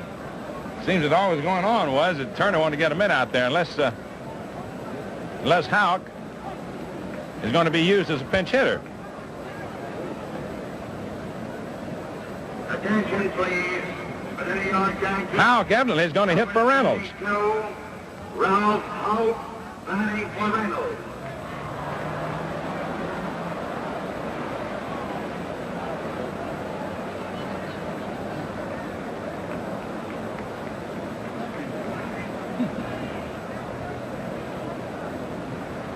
Ralph Houck was called out of the bullpen, and he is going to hit for Reynolds, which would tend to indicate that Reynolds must have hurt his back yesterday, or has hurt his arm, or just doesn't feel right. We can only speculate. Now back down to the bullpen go Ray Scarborough and Johnny Sane. And here's Ralph Houck batting for Reynolds. 7th inning. Strike. Houck is the Yankees' number 3 catcher, plays very sparingly, and that's why we were amazed when we saw him running in that he was going to be the pinch hitter for Reynolds. There's a hit smash to third. Cox bounces it, picks it up, throws in time.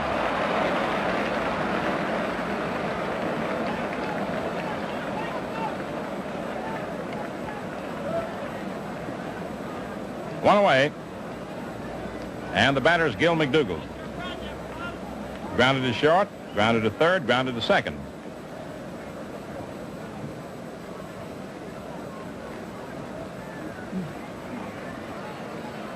Most managers like to save their best pinch hitters for the latter stages of the game, particularly when they're ahead. And so that may have been the reason for his using Houck here instead of someone perhaps like Jim Broadweiser.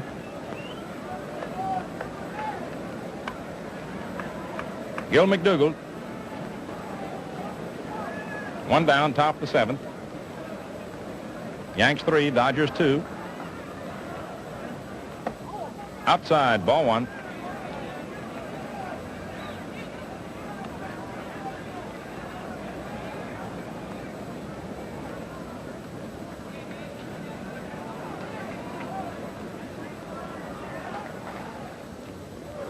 Slow delivery.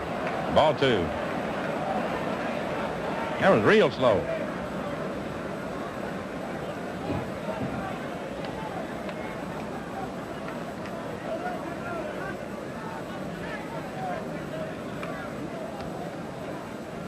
Vic Crashy nearest the stands, and Johnny Sane warming up for New York.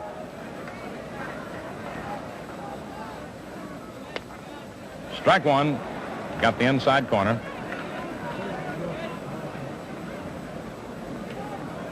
Two balls, one strike. 7th inning, 1 out.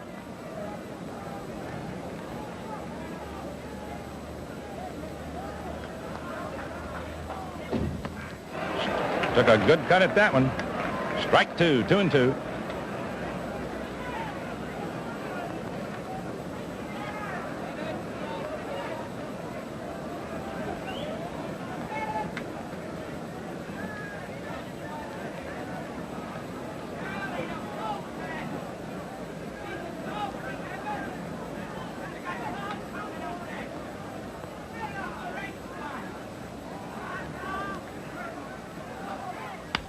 There's a liner just over Robinson's head, dropping into right center for a base hit.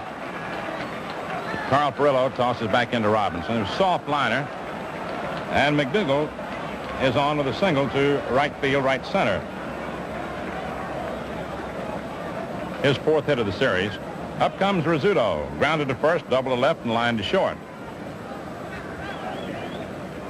That prompts renewed activity in the Dodger bullpen. Number 17, Carl Erskine. Number 30, Billy Lowe's.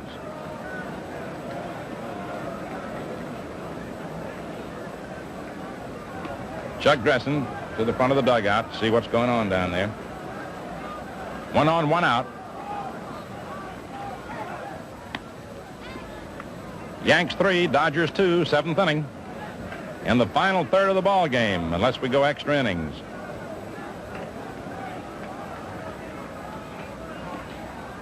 Bill bunts beautifully down third baseline. Cox up with the ball. Nice play. And he gets him. Billy Cox making a beautiful play on an excellent bunt. It's a sacrifice for the Scooter, though his intention was to try and beat that one out with 1 out already. So now with 2 down, McDougall on second. The batter's Mickey Mantle. Struck out, grounded to first, and hit a home run. Now he'll switch around and bat right-handed against Preacher Rowe. Yesterday, when a similar situation arose in the 9th inning, when the Preacher came in with runners on first and second and 1 out, Mantle swung around on him, and though the catcher didn't step wide of the plate, yet Rowe didn't give him anything good to hit at, and walked him, then got the next 2 men who were left-hand batters. There's a liner to left center for a base hit. Here comes McDougall, rounding third, coming in to score as Snyder's throw goes into Reese.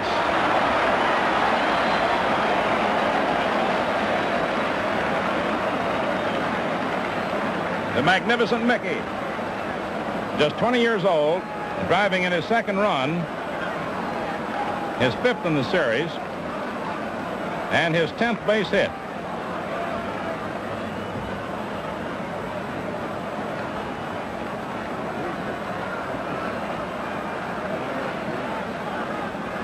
That ties Mantle with Snyder and Reese for most hits in the series at 10. Strike. Yankees 4, the Dodgers 2. The Yankees have scored 1 run in each of the 4th, 5th, 6th, and now the 7th innings. Mize walked, single to left and single to right, 2 for 2.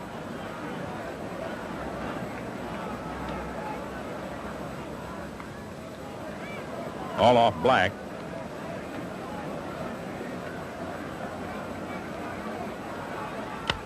As a fly ball to right field, going over for Perillo into the bullpen, foul territory, makes the catch. Mize hits a foul fly to Perillo. 1 run, 2 hits, no errors, 1 left on. And so at the middle of the 7th inning, the score is Yankees 4, Dodgers 2.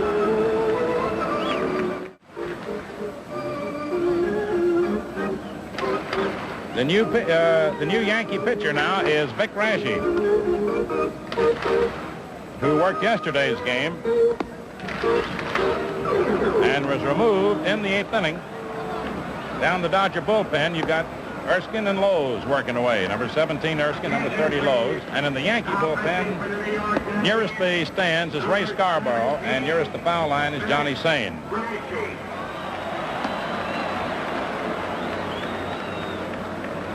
Now yesterday, Vic Raschi, in his second start of the series, went 7 2/3 innings, was removed in the 8th.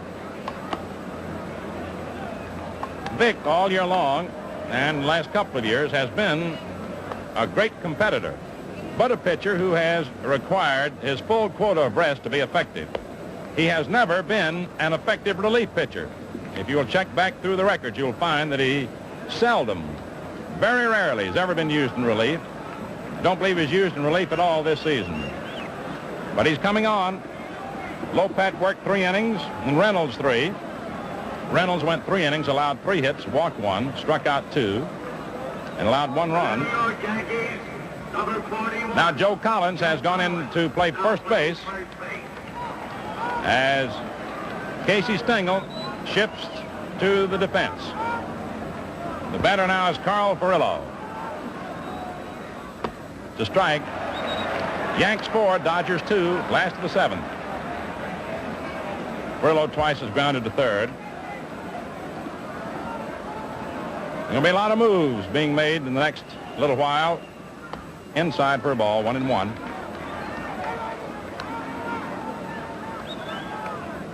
With Erskine in row, with Erskine and Lowe's heating up, we may have a pinch hitter for Rowe.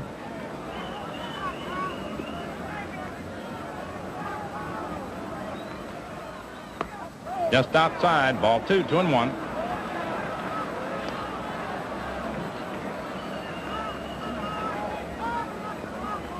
Paid attendance today, 33,195. 2 balls, 1 strike on Carl Furillo. Ball 3, inside.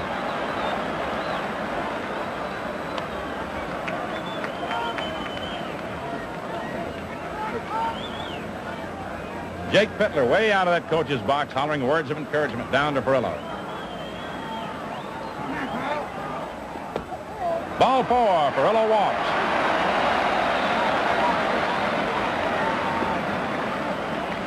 So the pot keeps boiling. Rocky Nelson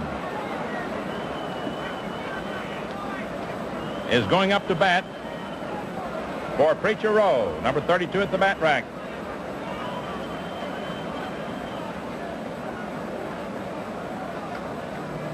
Attention, please.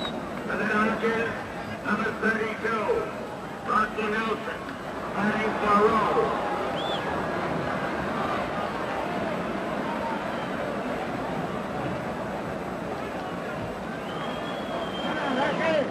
Chuck Dressen, the Dodger skipper, coaching at third, making his move. Rocky Nelson hitting for Preacher Rowe. Yanks 4, Dodgers 2, last of the 7th. Furillo on first, no one out.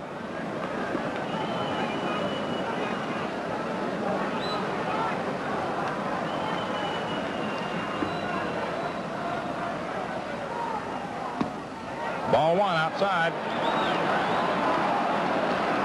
Raschi's having a little trouble with his control. And now Casey Stengel has switched in his bullpen. He has gotten Bob Casalva to throw in place of Scarborough, a left-hander. Sane, the right-hander. Strike 1. 1 ball, 1 strike.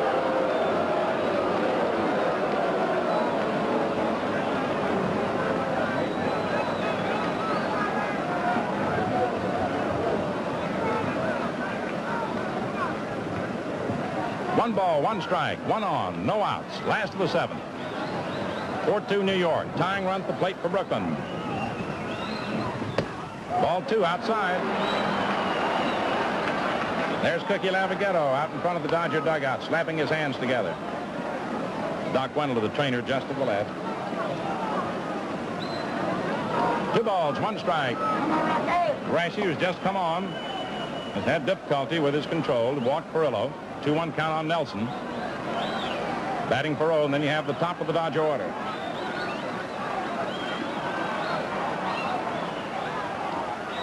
There's a fly ball, foul down the right field line and out of play. Count is 2-2. There's Casey Stengel slapping his hands together as he comes off the Yankee bench. And I'm telling you, they're just coming off the benches with every pitch. Billy Martin goes in to talk to Rashi.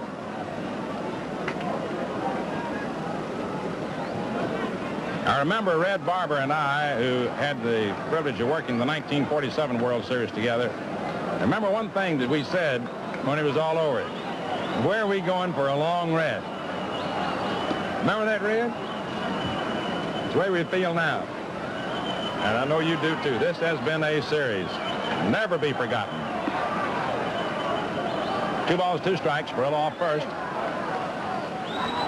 Nelson lifts a high pop to short. Rizzuto under it. He almost lost it in the sun. Had a little difficulty. Billy Cox, the batter.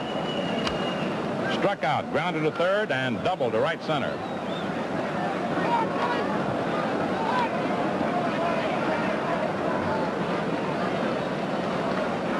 A grim determination on Billy's face. The seriousness of the situation. Exemplified and revealed beautifully by our fine cameras. Ball 1, just a little outside. Now you've gotten to the stage of the game where both sides are going to be a little touchy about the calls on those close pitches. Salvagetto just hollered out to Yogi when Yogi turned and said something to Larry Getz. 1 ball, no strikes.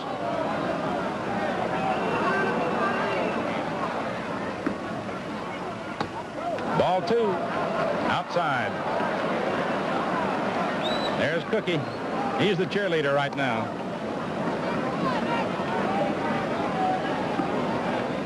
Look at the other Dodgers in the dugout. Tense. And over in the Yankee dugout, tension as they lean forward, occasionally moving around, shifting positions, slapping hands together. No more baseball after today. This is it. Every pitch is it. Ball 3, low. There's Cookie. He's just tasting the situation. And there are the Yankees in the dugout. There's Jim Turner with his knees crossed. Boys moving around and about. And the fans in the stands are doing the same. 3 balls, no strikes. 1 out, 1 on. 4-2 New York. Strike 1, 3-1. And the bullpens, both are busy. Erskine and Lowe's, Kazava and Sane.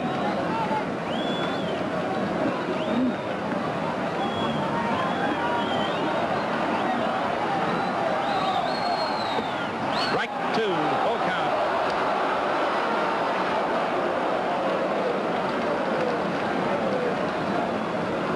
Yogi and Cox at the plate. Billy looking down at Chuck.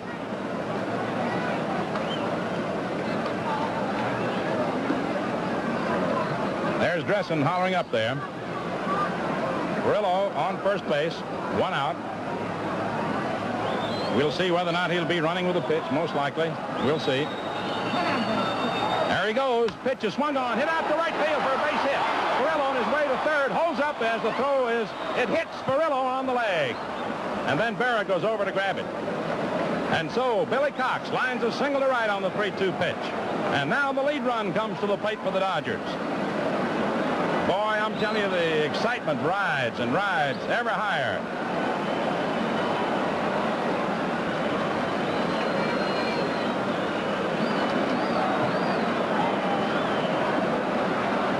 These batters just won't leave these pitchers alone, I'll tell you that. And here is one of the most dangerous clutch hitters in the game.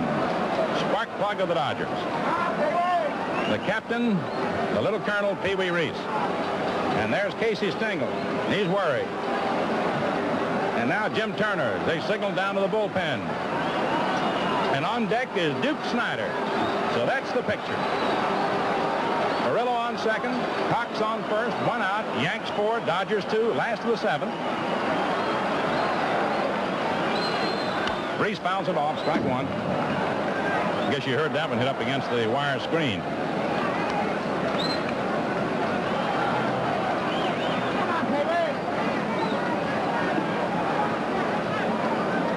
We're wondering here right now that what Case will do, barring the long ball, whether Rashi will even pitch to Snyder. But let's wait till that time comes.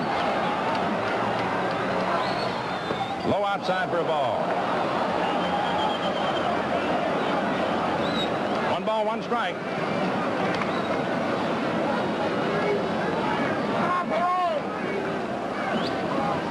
There's Casey hollering to Yogi. Murillo off second. Cox off first. 1 out. Yanks 4, Dodgers 2. Last the 7th.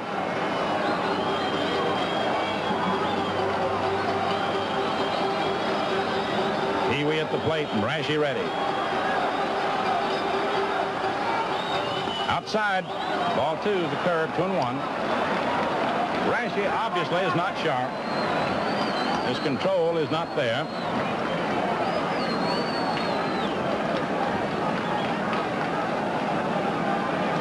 Two balls, 1 strike.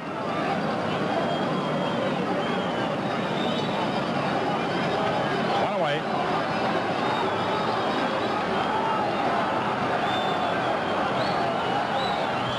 Low, ball 3. Cookie Lamaghetto. He really leading the cheers in the Dodger dugout. And now Casey Stengel coming out of the Yankee dugout as Chuck Dressen stands at third, wondering.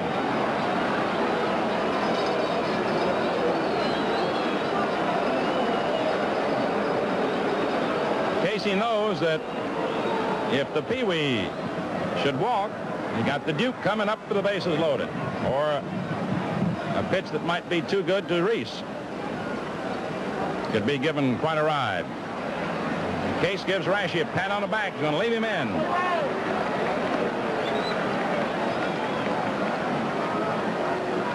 This is a time when, regardless of who you are, you need more than just a pat on the back.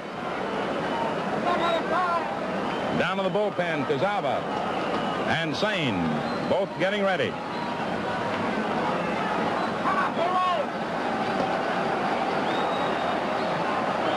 Erskine and Lowe stopping to watch the action.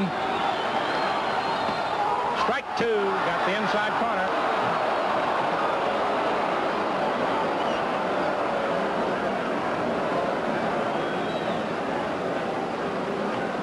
So you've got a full count. Man alive, this crowd is ready to roar. They're coming up out of their seats almost in every pitch. Yanks 4, Dodgers 2, 7th inning. 1 out. Murillo on second. Cox on first, Reese the batter. The count 3-2. We'll watch the runners. Playing it safe. Ball 4, they're loaded up.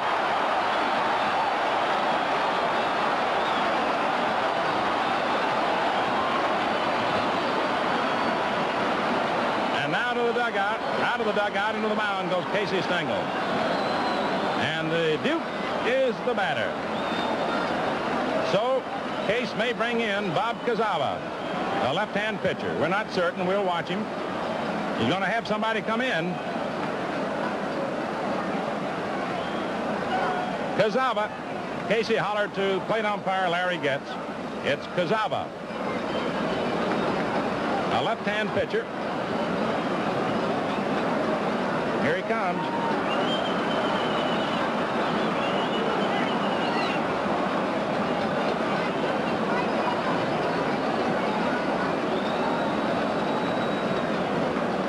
Stengel and Rashi await the arrival of Kazava. Off to the right of home plate, the Duke with Jackie Robinson and the Dodger bat boy. And Jackie is talking to the Duke. And boy, here's your chance.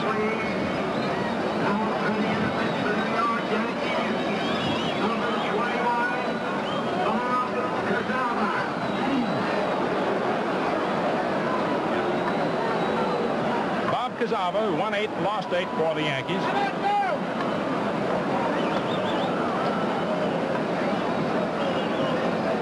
From Wyandotte, Michigan. A 6'2", 200-pounder.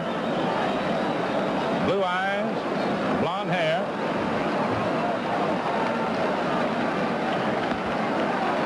Who appeared in the World Series last year in relief.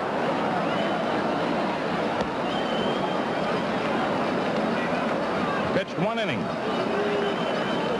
in relief last year. He's had a lot of tough assignments in his career, but none tougher than this one.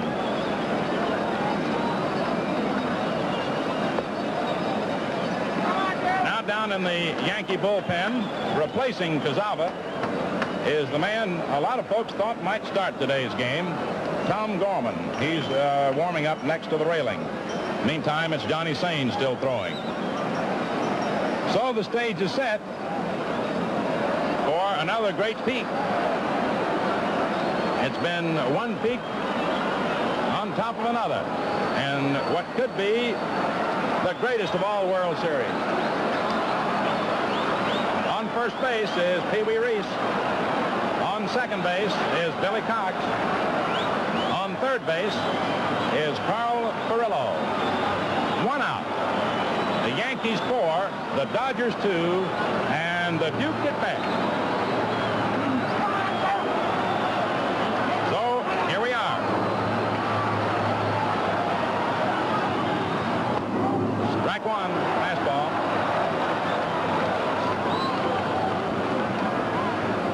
Cazava has a fair curve and a good fastball.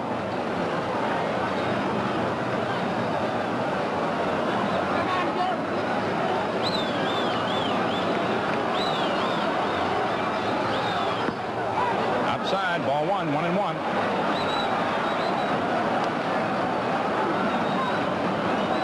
Jim Turner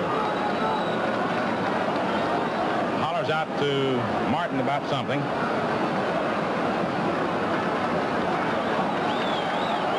Three men aboard. 1 out. The Dodgers battling back.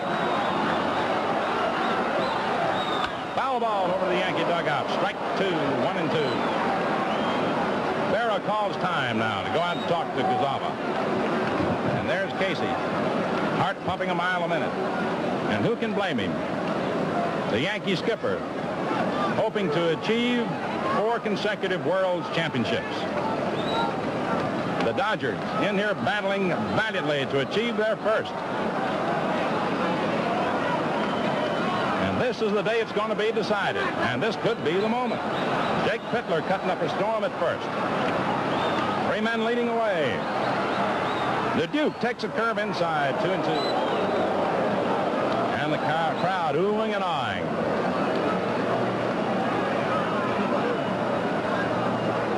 Two balls, 2 strikes.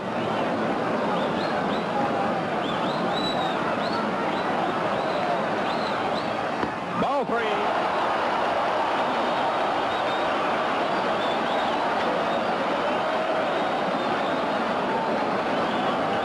Crowd is roaring now. Furillo on third. Cox on second. Reese on first. And a full count on Duke Snider. 1 out. Here's the payoff pitch.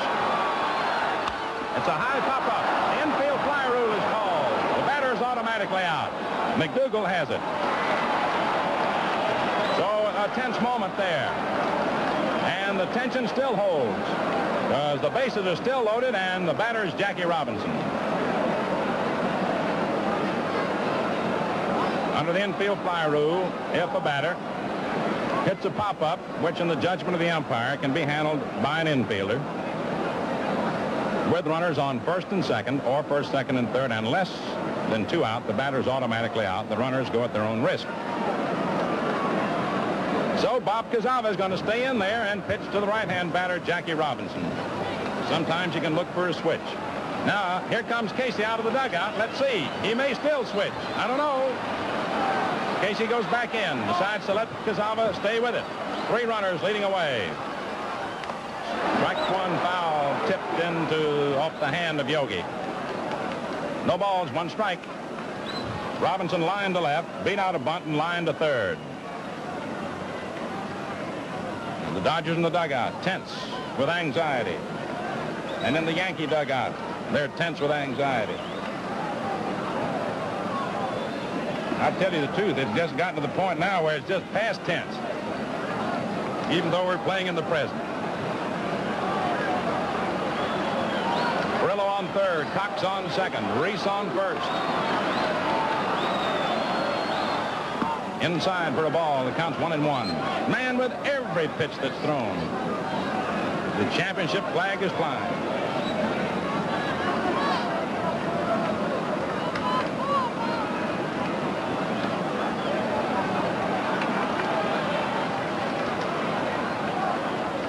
Cazava decides to back off a little. Jim Turner comes to the front of the Yankee dugout, hollering something to Cazava. 1 errant pitch can make the difference. Just outside, ball 2. Yogi didn't like the call. Now Getz says something back to Yogi. Veins are starting to pop in the necks of everybody around now. It's rough and tough.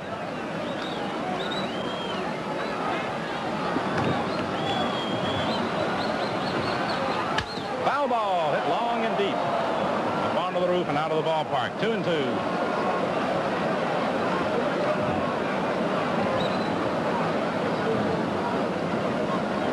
There's Case taking a look at that one.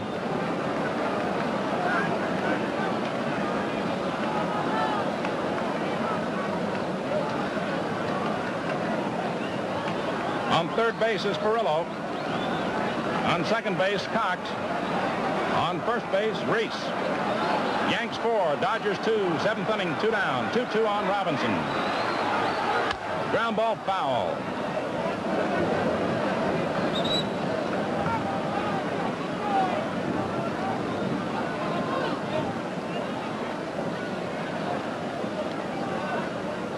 The Gillette Safety Razor Company, delighted to be able to bring you all these peak moments of World Series drama. I just don't believe there's been anything ever any greater in baseball.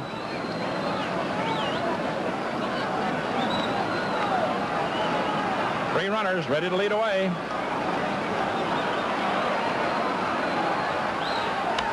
It's a high pop-up.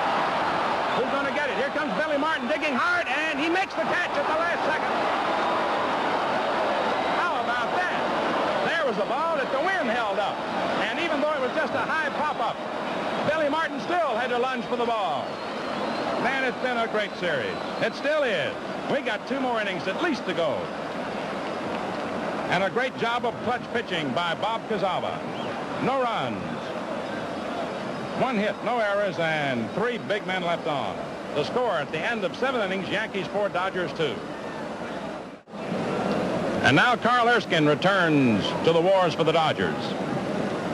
The great courageous right-hander who was knocked out in his first start in this series as the Yankees beat him 7-1, but who came back last Sunday in what will go down and has already gone down as one of the greatest ball games in the history of the major leagues, and pitched such sensational ball after Johnny Mize had clipped him for the 3-run homer that gave the Yankees a 5-4 lead, retiring the final 19 men to rack up a 6-5 11-inning victory that was a dynamic ball game all the way, and one that is tops for thrills. So here's Carl Erskine, who finished that game with a blister, with a torn blister at that. Clyde King, number 23, and Ben Wade, number 46, in the Dodger bullpen. As Red told you earlier, as I had occasion to mention in the beginning of the show today, they're going to use everybody if they have to. So here we go now into the 8th inning. Yanks 4, Dodgers 2, and the batter is Berra. The pitcher is Erskine. It's a high pop-up. Into short right, Robinson out, Perillo in. Perillo says he'll take it. Yogi had flied to center, grounded to second into a double play, struck out and flied to right.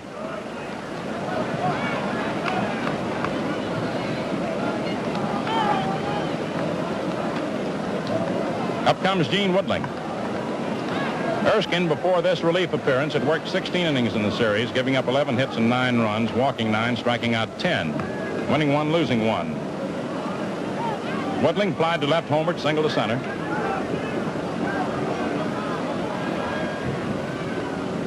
High, ball 1.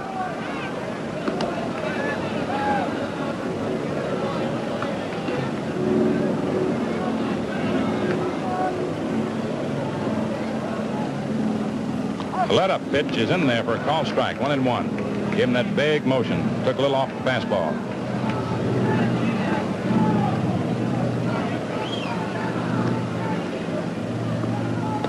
Low outside, ball 2, 2-1.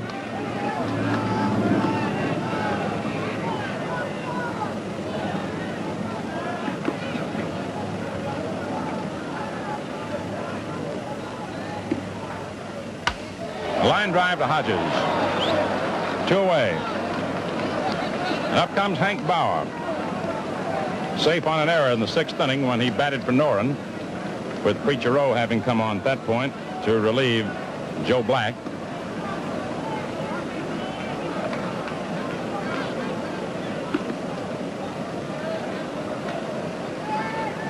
Yanks 4, Dodgers 2.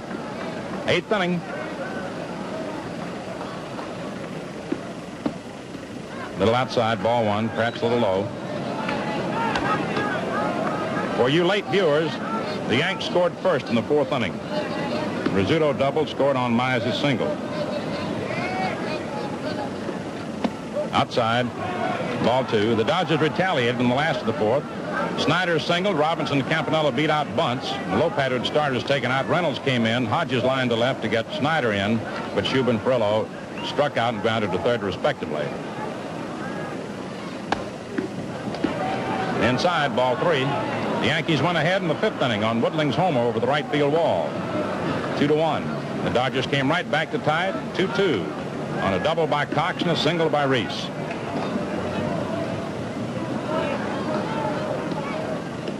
Foul back. Hank had the green light on a 3-0 pitch. The Yanks went ahead 3-2 in the 6th inning on Mantle's homer over the right field wall. Then they made it 4-2 in the 7th. McDougal single, Rizzuto sacrifice, and Mantle single to left. That was off the Preacher. So it's 4-2, 8th inning, 2 outs, and 3-1 to count on Bauer. He held up, and the pitch is a little high or a little outside. Ball 4.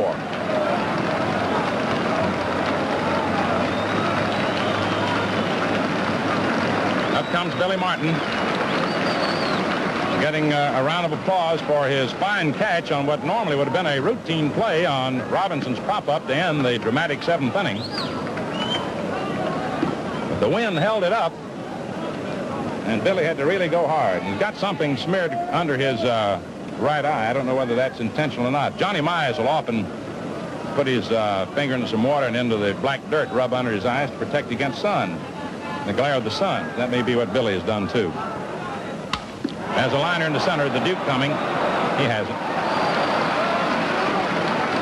No runs, no hits, no errors, 1 left on. And so at the middle of the 8th inning, the score is Yankees 4, Dodgers 2. And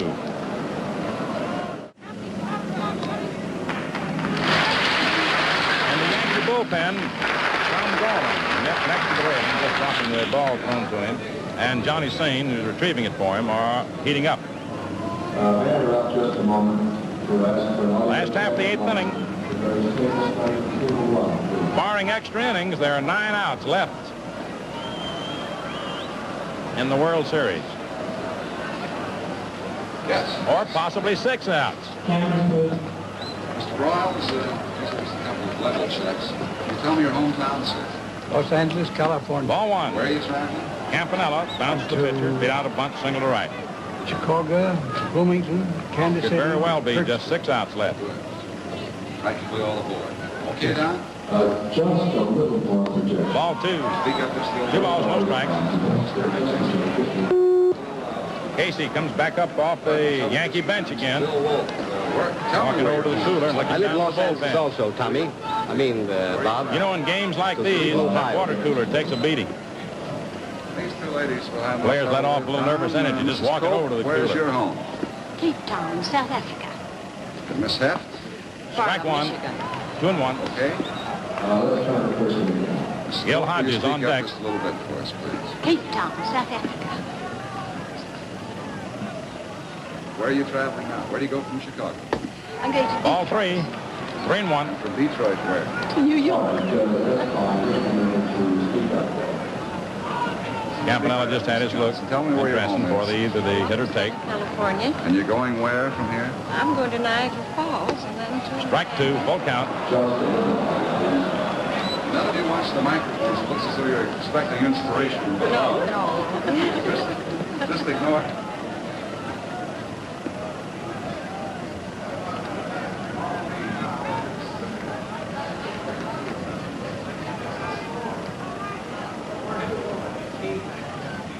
Strike 3. Strike him out.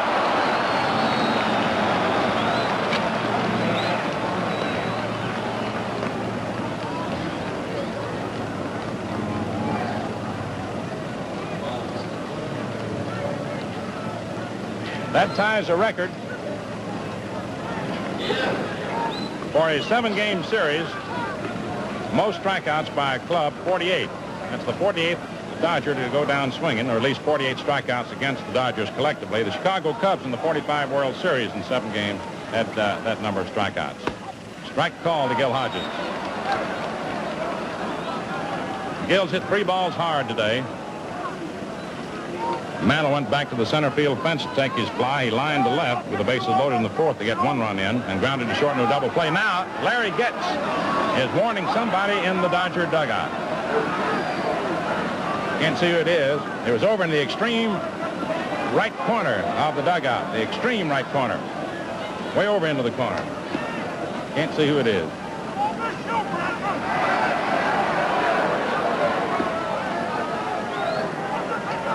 Now he's throwing him out. I don't know who it is. And that, we'd like to get the identity of that, but I believe the only person ever to been thrown out of a World Series was Joe Medwick. And somebody has been thrown off the Dodger bench, and Larry Getz said, get out of there. He's angry. I don't know who it is. Is it Cookie? Let's see.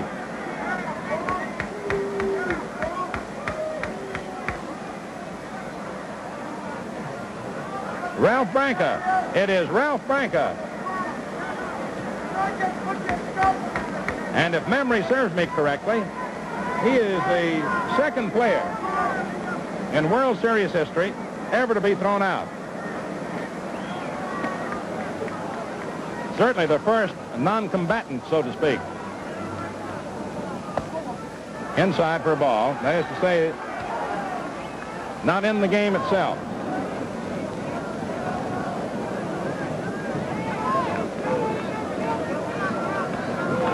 You can't blame them, boys and girls. Ladies and gentlemen, this is rough and tough. Curve inside. Ball 2, 2-1. George Shuba on deck. It's Gil Hodges right now. And there's Shuba. Yanks 4, Dodgers 2, 8th inning.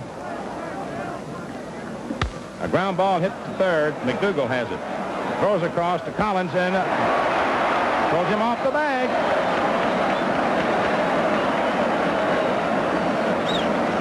That's 2 throwing errors for McDougal in today's game. It is the 4th error for the Yankees.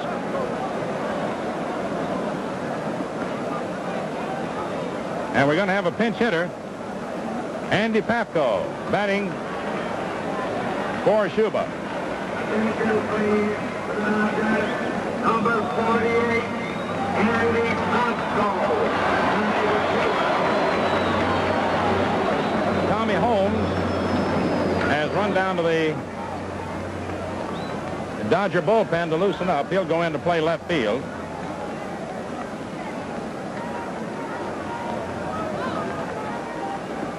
Gil McDougal, with 4 errors in the series, ties the record for most errors in a 7-game World Series. 4. Pepper Martin had that dubious distinction in the 1934 series with the Cardinals. So we'll see whether that'll be a costly one or not. Puts the tying run at the plate for Brooklyn. And, of course, more than that immediate prospect is the fact that, or equal with it, it puts extra pressure on the pitcher. Foul ball, strike one. A lot easier working with 2 outs and none on than 1 out and 1 on. John McGraw once said, if it weren't for errors, baseball wouldn't be as exciting a game as it is.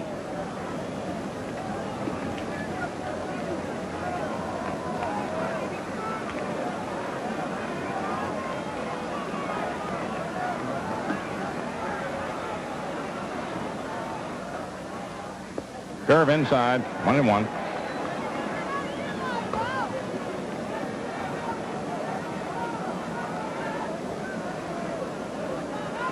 One ball, 1 strike, 1 out, 1 on. Yanks 4, Dodgers 2, 8th inning.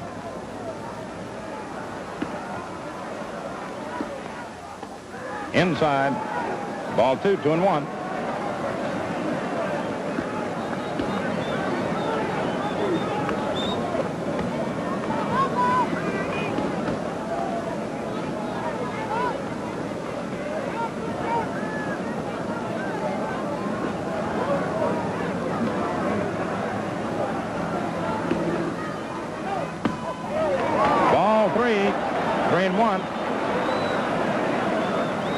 And brings Casey off the bench again.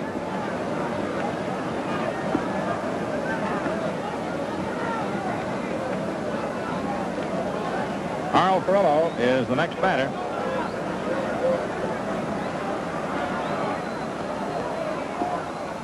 Strike 2, full count.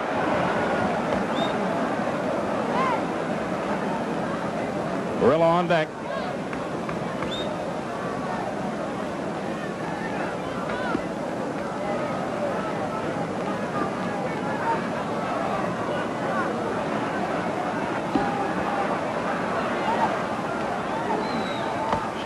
Struck him out.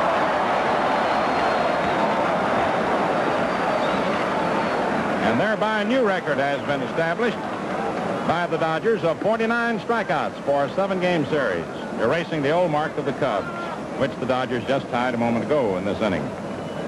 Carl Furillo steps in. Grounded to third twice and walked.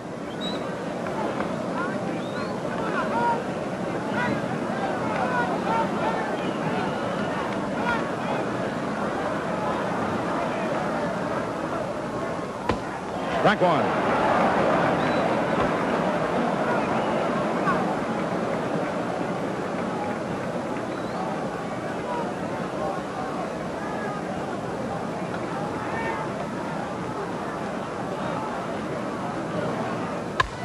There's a long drive to left field.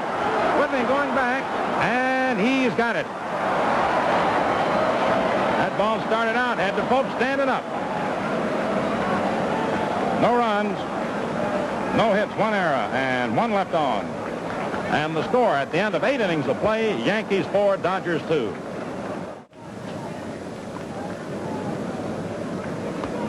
The Yankees 4 errors so far today.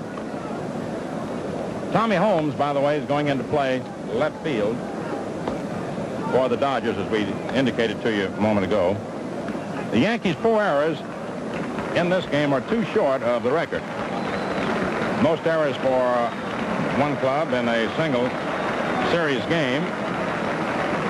The White Sox in 1906 and again in 1917, and the Pittsburgh Pirates in 1909. Bob Cazava getting a hand as he comes up to lead off in the 9th inning.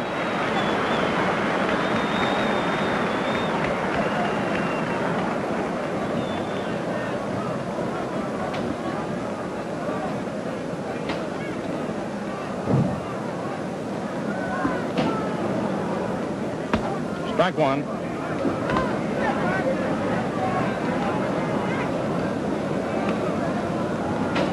Carl Erskine pitching for the Dodgers. Their third hurler. Ball 1, 1-1.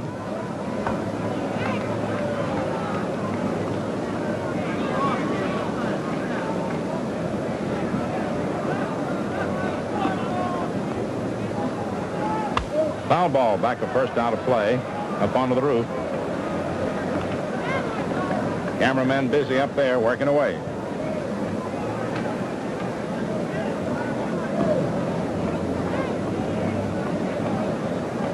Casey Stengel leaning up against the post. Man, everybody like to have something to lean up against right now. Just outside, ball 2-2.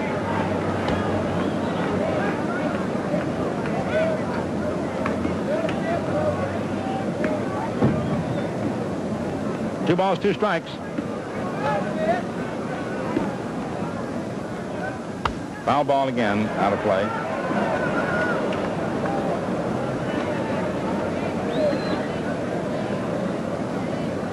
In the event you wish to think ahead a little bit,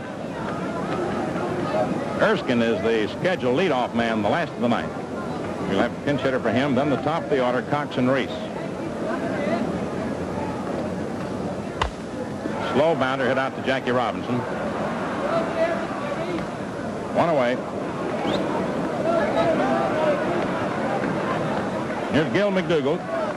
Grounded to short, third and second, and single to right. 1 for 4.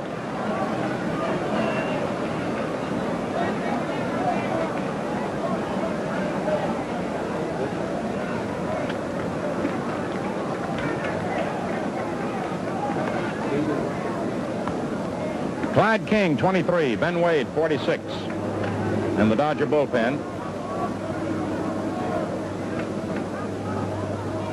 Heating up against 2 possibilities. Erskine's let down the top of the ninth, or the Dodgers tying it in the last of the ninth. Strike 1 to McDougall.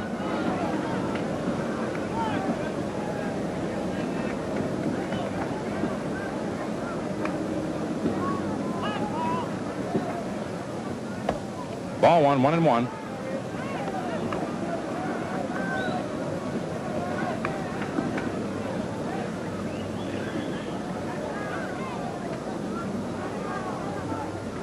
Lit up delivery is low outside. Ball 2.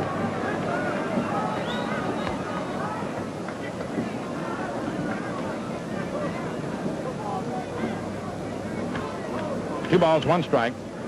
Scoreboard still has 1-1. Now it's sliding to 2 up. Fouled off upstairs. Strike 2, 2-2.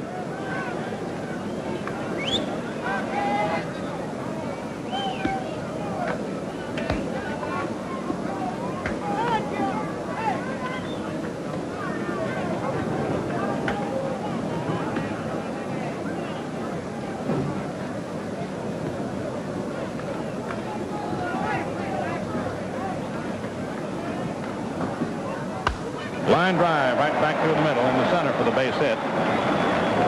Snyder tosses back into Robinson, and McDougall holds on at first with a single to center. It's his 5th series hit. Up comes Rizzuto. Grounded to first, double to left, line to short, and sacrificed. It was in a similar situation in the 7th inning with 1 out that McDougall singled. Rizzuto dropped a bunt down with a dual purpose, trying to move the runner to second and trying to beat it out himself. He was thrown out on a nice play by Cox, and then Mickey Mantle delivered a 2-out single that scored McDougall.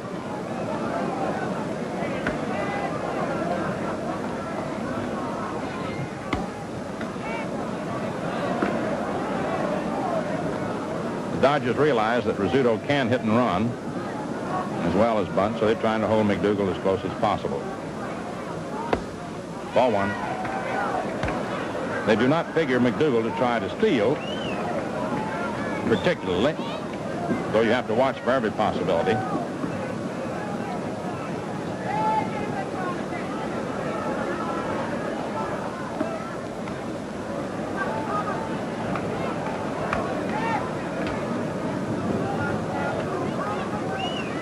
There's the superimposition so that you can see the base runner as well as the batter.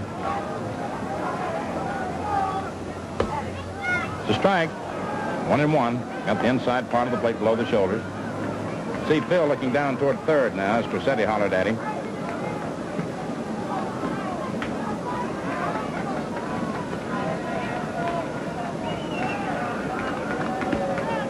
1 ball, 1 strike, 1 out, top of the ninth. Yanks 4, Dodgers 2.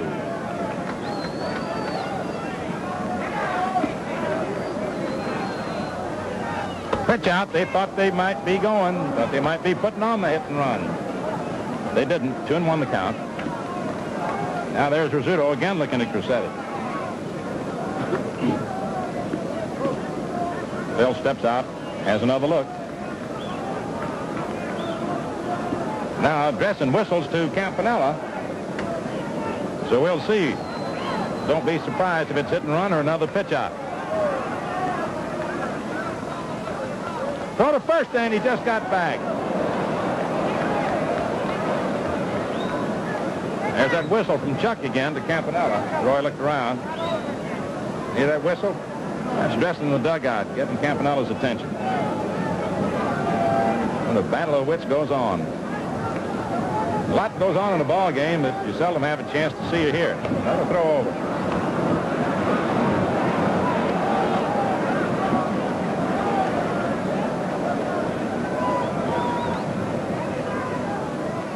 Two balls, 1 strike. Again. That one almost thrown away.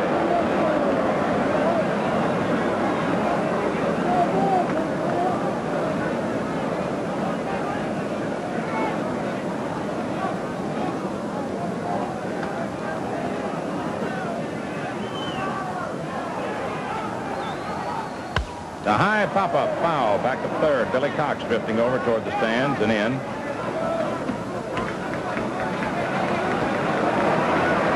Two outs, and here's Mickey Mantle. Struck out, grounded to first, homered and single. Driven in 2 runs. Regardless of the outcome of the series, this young man's name will be emblazoned high among the stars. Mickey Mantle, Duke Snyder, Johnny Mize, Pee Wee Reese, Phil Rizzuto, Billy Cox, Perillo and Pafko, and Berra. You can go on and on. Ball 1.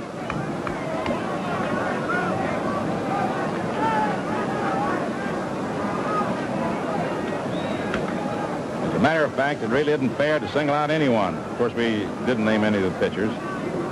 They're all in for their share of glory. But every man has fought his heart out in this series.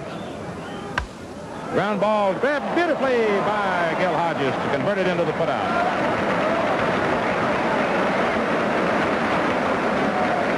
No runs, 1 hit, no errors, 1 left on.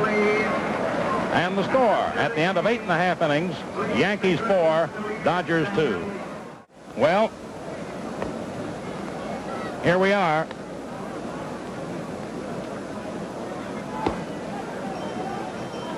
Bobby Morgan is going to come up to bat for Carl Erskine, right-hand hitter. This will be the half inning that will either determine the world's champion or whether we continue on into extra innings. We can determine it one way or the other.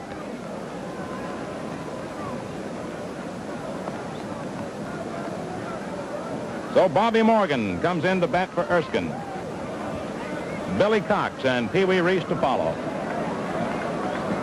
Gorman and Sane in the Yankee bullpen. The Dodger bullpen alive. King and Wade.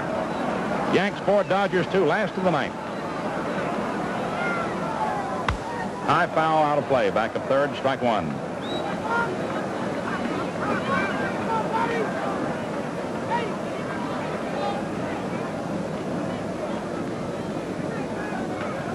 Young Bobby Morgan from Oklahoma City. Batting for Carl Erskine.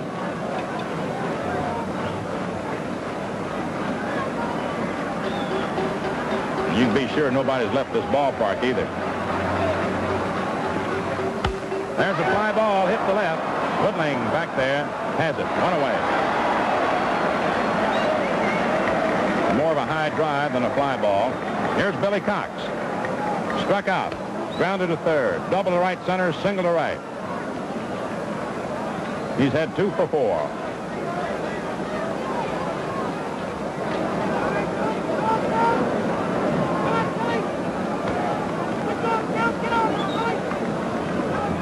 Dodgers still in there battling.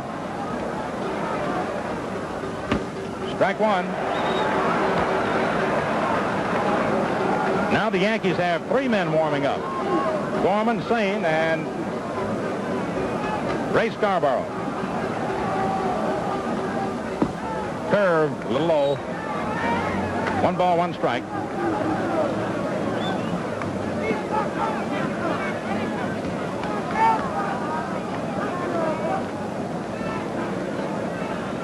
Breaths are short.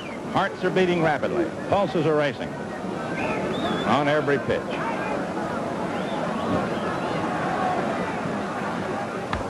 Strike 2 as he fouls it back to the screen. 1-2.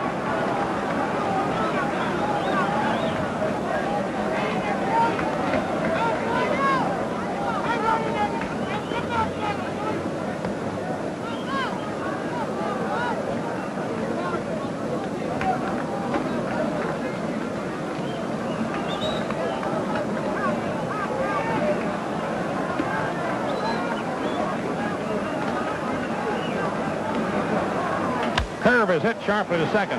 Martin has it. Goes to Collins, 2 away.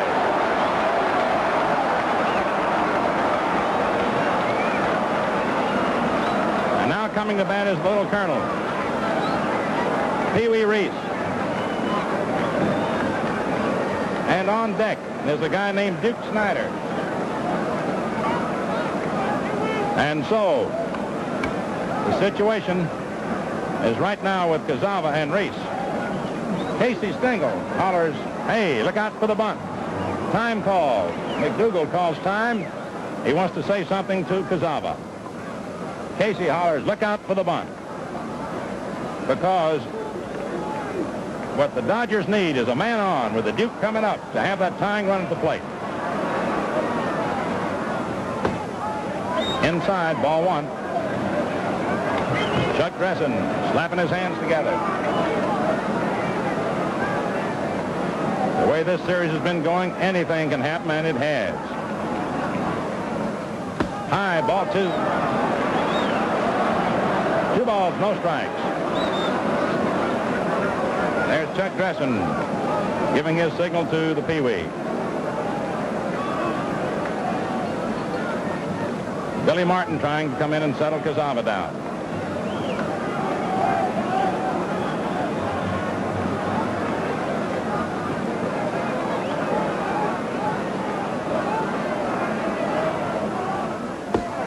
Strike 1, 2-1. Saw Reese trying to rattle Cazava. He's trying to get on any way he can. Wants to bring the Duke up to set it up for the tying run at least. Time called. Reese steps out. Any maneuver to rattle that pitcher, get him off his stride. Part of the game. 2 balls, 1 strike, 2 down. Last half of the 9th inning. Yanks 4, Dodgers 2.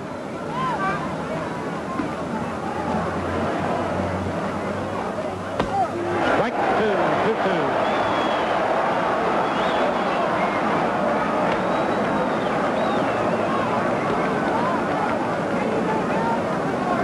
They hollered Yogi from the Yankee bench. Yogi looked around.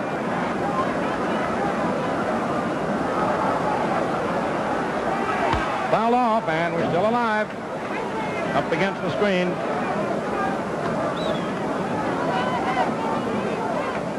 That's where the boys who are doing the radio version of the series are sitting. Jack Brickhouse and Al Helfer. 2 balls, 2 strikes, 2 outs, last of the 9th inning. Yanks 4, Dodgers 2. And the crowd is standing. They're standing. Just took a look. Most of them are standing. Foul ball. Hit the handle of the bat.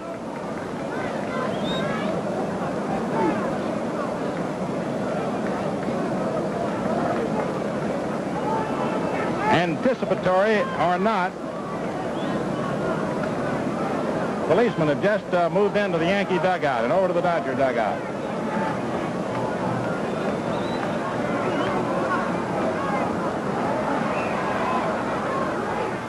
As a fly ball hit out to left field, Woodling getting under it. And the Yankees are champions. And look at Barrow. Piggyback riding Bob Cazava. The Yankees for the 4th consecutive time. And boy, they're pounding that Cazava for a tremendous relief job. Look at him go. Boy, the Yanks are happy. They had to do it the hard way again. They've always won the big one, and again they did it. And the final score, the New York Yankees, 4 runs, 10 hits, 4 errors. The Brooklyn Dodgers, 2 runs, 8 hits, 1 error. In a moment, we'll review the highlights of the game for you. Well, Red, the camera is back on us, and it was a tremendous series. Congratulations, Mel, on a great job, and congratulations to the New York Yankees for the second time, World Series champions for 4 consecutive years. And for Stengel, he is still the 1,000% manager. 4 years managing the Yankees, 4 pennants, 4 World titles. It was a great World Series. Our congratulations go to both ball clubs, and especially to the again champions of the world, the New York Yankees.